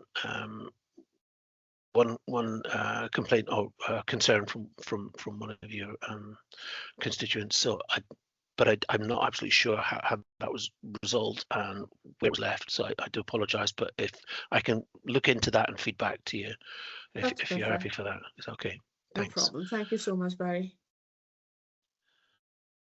And lastly, if I can bring in Councillor Coghill, please. Thank you. I all seem to be on the tail end of the questions. Slow on the trigger. Thanks, Barry, for this report. It's really clear. It's concise, readable. I don't know how to get that quality of report rolled out everywhere else. Everybody knows what I mean. It's easy to read, and you get all the stuff you need very easily. Particularly keen, pleased to see the structure chart. I have asked that for Highland wide, and I got 1% of that. And that was it. So well done. Thank you. Again, it'd be nice to see that elsewhere. I think I'm probably going to step on my colleague Councillor Cross's toes. Just we had I think an outstanding, or I haven't seen it anyway, request for a rat control information or rat management information leaflet that we could circulate around Invergordon in particular, but not just Invergordon, but something that a resource that to inform, educate people on how to manage rats. Food is probably one of the answers there, is similarly to seagulls, but it'd certainly be something that would be helpful to circulate within the communities where it's become an issue. And finally, just on the back of Councillor Collier's comments on the Angels share, certainly it's an issue that the Invergordon Community Council have raised with some passion, and certainly communities in close association with distillery warehousing are plagued by their structures going black very quickly over time, vehicles, garage doors, windows and everything. So a means of addressing that would be helpful. Thank you. Okay. Thank you very much. Yeah, the rats one, I spoke to, and I'm sorry, I can't remember who I spoke to about this one. I know it was raised at one of the business meetings. I would, again, I think with the revamp of the web page, I've got to admit, I thought that there was support and information there. The British Pest Control Association, I think it's called, they have some absolutely wonderful information, and to create that again, maybe just stepping over where there already is some really good information, but what I really want to do is put that onto the webpage so that people, again, when they've got an issue with it, that they're signposted in the right direction and can get all the information they need. I think that's probably as an awful lot of people use their phones for this kind of stuff. So I think unfortunately, yeah, I acknowledge that the website should have some more support for people there, and it's one of the action items I've got is to actually look into the webpage and provide signpost to the best information on rats. So that's what I was hoping to do for that. And again, the Angel Share stuff, I'll perhaps look into that a bit more for you guys, and outside of this meeting I can perhaps offer some feedback to you. Obviously would note that the Invergordon Community Council have raised it. I don't know, again,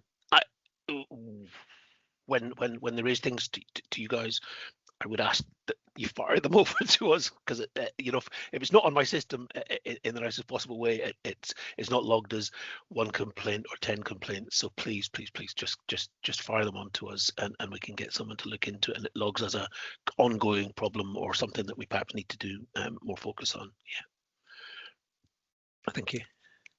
Okay, Councillor Cross, you were very late with your hand, but I will let you in this time. Well, bless you, Chair. Thank you very much for that. And actually, Sinclair did largely steal my thunder, but that's fine. I don't mind that. But just to kind of reinforce it, if I may, that Barry, thank you for everything you've been saying and everything that you do. But you did actually mention that education and community engagement.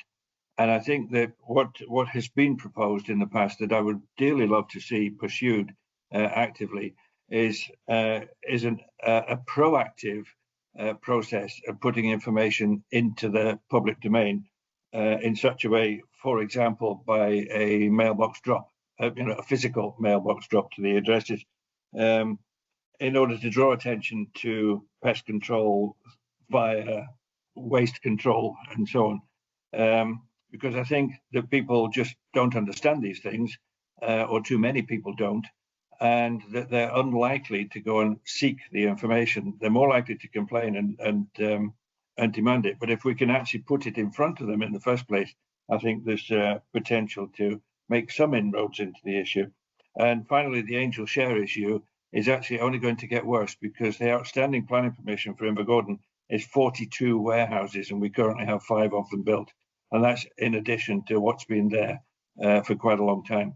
So the amount of stored whiskey producing Angel Share, we'll be lucky if we're able to escape drink driving rules with the amount. I know that's a silly way of putting it, but basically there will be a significant increase in the problem in Invergordon in due course. Thanks for the opportunity, Chair. Appreciate it. Thanks for that, Councillor Cross. Yeah, sorry, if you're wanting to come back there, Barry. No, for both of those, I can look into both and feedback. That's not a problem. But But thank you very much for coming today, Barry. Really appreciated your report. And if you're wanting feedback on it, it'd be more of the same, please. Excellent, no problem. That's great. Lovely. Thank you for your time. Thank you, thank you. So we are now moving on to item number 9, which is the Common Good Funds. I think we are starting off with the Cromarty Common Good Fund, Lynn. Thank you, Chair. Good afternoon, members. So members, this is the routine monitoring statement for Cromarty Common Good Fund. It covers Q4 25-26 financial year and Q1 up to the 31st of May 2026 for the 26-27 financial year. Members are asked to note that the figures for the end of year are near final, pending completion of the audit of the Highland Council accounts. And the information contained within the report will be familiar to you members, and I'm happy to take any questions through you, Chair. Thank you. So I have a question for you, Ellen. What basically I'm wondering is, in terms of assets left in the Cromarty Common Good Fund, now that the East Church Hall, if we're looking at having that leased cat, whatever, what assets will be left in the Cromarty Common Good Fund in terms of income generation? Thank you, Chair. Yeah, the only income generating asset is the Church Hall. You'll be aware that there is conversation ongoing with a community group around them taking the lease and renting that. But there is also income generated through the interest from the reserves. So I hope that answers your question. Thank you, Councillor. Thank you. Yes. Okay. So, is there any other questions, or shall we move on to the Fortrose and Rosemarkie Common Good Fund? I think we'll just move on then. Okay, Fortrose and Rosemarkie then. Thank you, Chair. So again, members, this report presents the Fortrose and Rosemarkie Common Good Fund, the Q4 monitoring statement for the 25-26 financial year and Q1 up to the end of May 2026, the monitoring statement for the 2026-27 financial year. Again, members are asked to note that the figures for the year end are near final, pending completion of the audit of the Highland Council accounts. The information contained within the report will be familiar to you members, and again, I'm very happy to take any questions through you, Chair. Thank you. Not so much a question as it's good to see the income from obviously the changes with leases having such a significant impact on the Common Good Fund, and having more money available for using for the good of the community. So it looks very healthy. Thank you very much. Thank you, Chair. So now we move on to the Invergordon Common Good Fund with Fiona. So thank you very much, Lynn. Thank you, Chair, and thank you, members. So as the reports we've just heard from the other Common Good funds, this report provides members with the Q4 outturn for 25-26 financial year and Q1 monitoring position for 26-27 up until the end of May for the Invergordon Common Good Fund.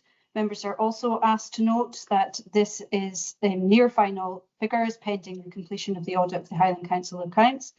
The fund closed 25-26 financial year with a surplus of 3,072, which was slightly more than budgeted. Rental income from the lease of the Town Hall was achieved as expected, and the interest and investment income was exceeded budget. There was an overspend in staff costs, which was largely related to the work undertaken with the Bouchardon bust. And overall, the expenditure remained below budget due to limited maintenance costs during the year. So this results in reserves of 88,351. Looking ahead to Q1, there has been no income or expenditure, and that will be reported in the next report. Section 7 of the report provides an update, a Common Good update for members to see, and I'm happy to answer any questions. Thank you very much, Fiona. Councillor Edmiston. Thanks, Fiona. Just struck me now, so I might have completely forgotten that I've already read something about it. If the costs are associated with the sale of the Bouchardon bust, are these recoverable from the person buying them? What's the agreement about our costs in selling the bust? So thanks, Councillor Edmondson. My understanding is that they are recoverable as part of the sale, but I will seek further guidance from our Common Good officer. She is actually on annual leave this week, but if I can come back to you to confirm that position. Yeah, thank you, Chair. Sorry, I've just thank you, Fiona. That would be helpful in that there could be an anticipation, for instance, that we could be seeing this coming back to the Common Good Fund. Is that correct? Or once it's gone, has it gone forever? Sorry, I don't fully understand your question. Okay, so if there are costs that are associated with the sale and they're reimbursed by the person buying it, then I suppose I would anticipate that the costs of the Common Good Fund have expended, it comes back to their accounts. To the Common Good Fund. I would expect that too, but we'll add that on to the question and confirm both points. Thank you. Thank you. Okay, and Councillor Cross. Thank you, Chair. Correct me if I'm wrong, Fiona. Thank you for your report, by the way. The income appears to be £3,500 from rental from the town hall. And if the town hall has just been effectively disposed of for £1, does that then mean that the entire income of the Common Good Fund is now about to disappear? Obviously, if the Bouchardon bust is sold, then that may change. But are we going to be completely without any income to the fund going forward? So you're correct that there will be no income coming, the £3,500, which was achieved through the current arrangement with High Life Highland. That was part of the community asset transfer assessment. It was taken into account that that did achieve £3,500, and that would no longer be the case if the asset transfer was approved, which it now has been. But through the assessment, it was we came to the point that the community benefit that could be achieved with Invergordon Development Trust taking on and realising the plans to turn it into the community hub that they set out to do would achieve greater value of community benefit than the £3,500 currently taken from the rental of it. So there still will be the interest and investment income from the Common Good account, so there will still be income generated through that. But yes, you're right that the £3,500 will no longer be taken in. Yeah, thanks for that, Fiona. I do appreciate that there is benefit for the community in that project, and I wouldn't want to understate that. Really appreciate it. I was just thinking of anything out with that project, that there's currently no income there, but that's okay. I understand the situation now. Thank you. Thank you, Fiona. If we can now move on to the last Common Good Fund for Tain. So this report is for the Tain Common Good Fund, and this presents Q4 outturn for 25-26 and Q1 monitoring position for 26-27 up into the end of May. Overall, the fund delivered a healthy surplus of 21,000 during 25-26, which was significantly above position, and this was primarily due to the increased rental income following the reclassification of common good assets, which was approved by committee last August, and together with a higher anticipated interest and income. The expenditure was above budget, and this was largely due to the essential property works that were carried out last year, particularly on the Alexandra Bridge, and paintings at the railings, and then dealing with storm damage down at the links. But the fund remains in a strong financial position with reusable reserves of 286,865.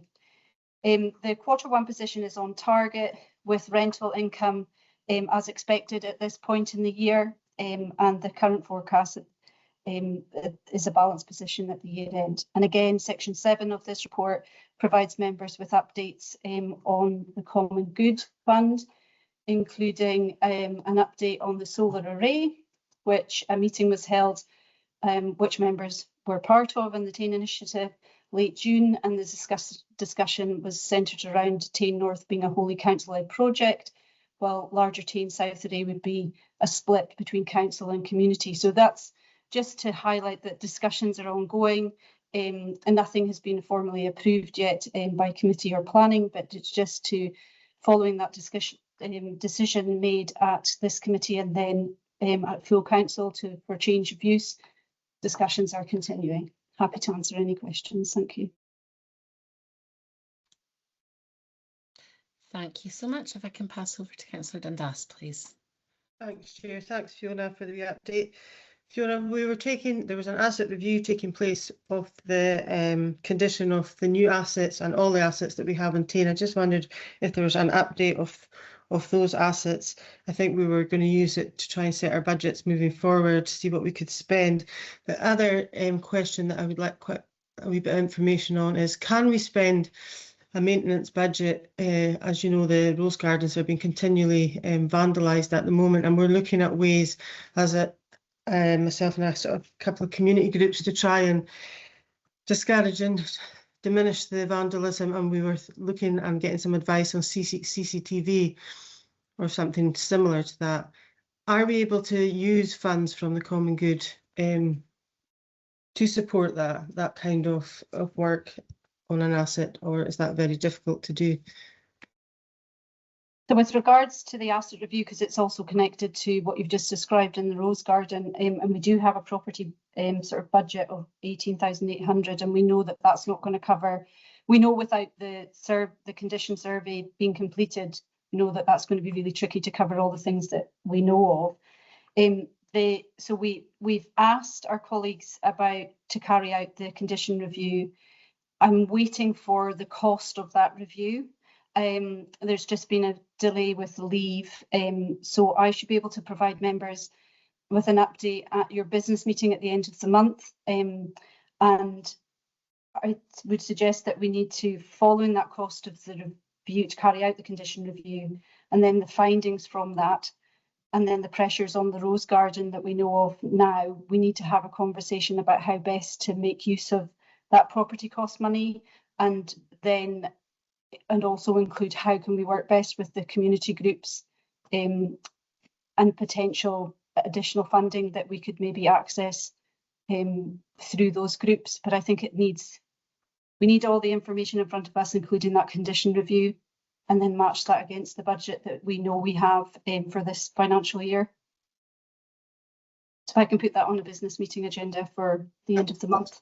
Yeah, Fiona, that would be great. Thanks very much. Fantastic. Thank you so much, Fiona. I really appreciate everything, and yourself as well, and that was brilliant. So we now move on to the housing and repairs and capital report, which is item number 10. And I believe we've got Laura Bradley with us to talk to the report. So welcome, Laura. If I can hand over to you, that'd be great. Thank you, Chair. Good afternoon. Thank you, members, for your time. I'd like to present the repairs and capital report for Q1, which is 1st of April 2026 to the 30th of June 26. I welcome you to review the report, which I believe was sent last week, and I am going to start at point 6, which is repairs. So just highlighting some key points. So the average response time for emergency repairs continues to perform strongly and remains within the 12-hour target. All the 3 wards have improved in their emergency repair performance compared to previous quarters, and have again continued to perform better than the Highland average. Emergency repairs remain a priority for the service. The performance for non-emergency repairs again remains strong, with an average completion time of 6.6 days, which again is significantly better than the 6.9 day target. Repair times for non-emergency repairs have remained consistent across recent quarters and continuing to gradually improve. I would just like to make a note that section 7 should be titled tenancy voids as opposed to tenancy management. So that was something I'd like to be noted. The average relet times for voids remains above the 35-day target in the area. However, all wards have shown a significant improvement to previous quarters. Some of the influences of numbers are extensive works before relets, so significant works are needed in regards to being able to let them quicker, smoother quick turnaround. Turning to section 8, the capital programme, there's been some good progress across several programmes within the Black Island Easter Ross area. Particular focus is improving on energy efficiency. Members will note within the chart there are 2 sections which don't have any figures on them. These projects are at the early stages of delivery at the time of the report, and there's also one of the projects is 24008. That's still shown as on site. So that rewire, it might be that there are further properties to be added and further numbers when the report was created. Regarding the D2C programme, there was a short pause on the D2C programme surrounding the UK government eco-funding arrangements. However, that's been resolved and it has actually been extended till December 2026, so delivery has resumed. Just to date, there's been 90 properties across the Black Island Easter Ross that have received energy efficiency improvements, and a further 3 properties are now in delivery across the area since it's been extended. The assets investment team continues to work closely with the climate change and energy team to maximise any sort of funding opportunities. And lastly, the sort of environmental capital programme. So we continue to support local environmental improvements and estate enhance projects with priorities informed through member-led engagement and local ward discussions. And there is a review of garage sites and the aim to develop investment opportunities that improve housing environments and address sort of local infrastructure needs. Thank you for your time and I welcome any questions. Thank you so much for that, Laura. It's definitely encouraging to see that the time it takes to have a property back and issued to people and making a difference in their lives is reducing. And so, yeah, it's a fantastic report. It's really clear. And I also would like to say thank you for going through it so efficiently and quickly. You are very, very good. So if I can pass it over to Councillor Edmondson, please. Well, Lindsay, I'll try and stay on message with that one. I know it's been a long meeting. Laura, I'd like to thank you for the report, and also, you know, I'm glad to see, like the chair, is the improvements that are being made, particularly in emergency work.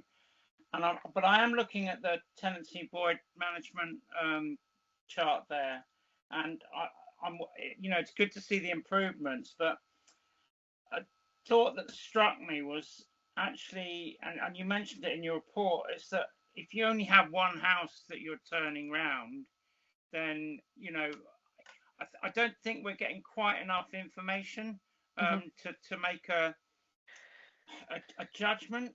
You might have 2 or 3 difficult houses that need really extensive refurbishment work that takes months and months and months, which is skewing the figures. And although we see the overall average, we're not seeing how many properties you're dealing with in a quarter or whatever the period is to rehouse. I have no idea what the churn is in our area. Okay. And I have no idea, you know, what's the maximum, for instance, that you've had to spend on a property, and that can skew limited data sets quite badly.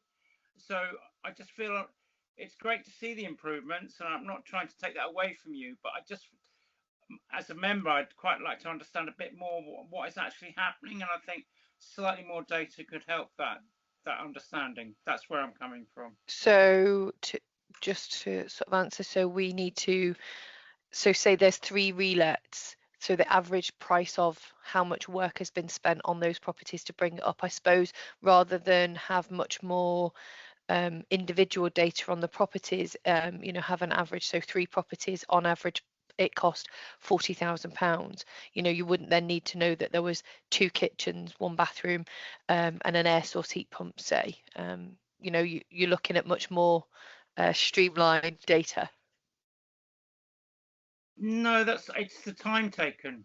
I can understand that if you fit kitchens, it's going to be longer than if you just need to change a set of bathroom taps.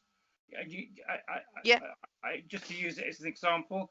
So, but you might have one property that's been completely trashed and needs lots of work, and yet you only have 5 changeovers in that quarter or that period, and that will skew your figures quite. But you might be doing really well on all the others and getting them in within 10 days.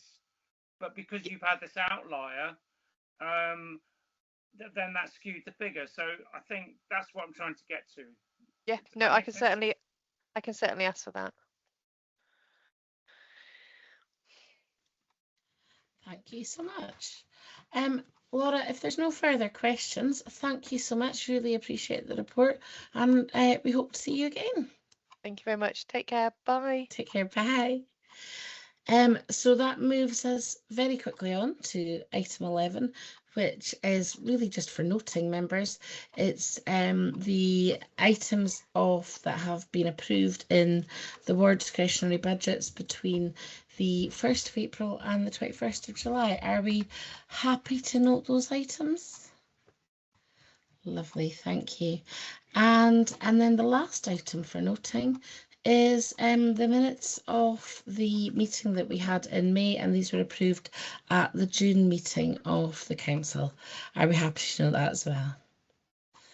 Well, all it means to say is thank you very much for your attendance today, and thank you with still being here 4 hours in, and I hope you enjoy the rest of your day, and thank you very much to the officers who have supported this meeting, and I'm sure we'll see you next time.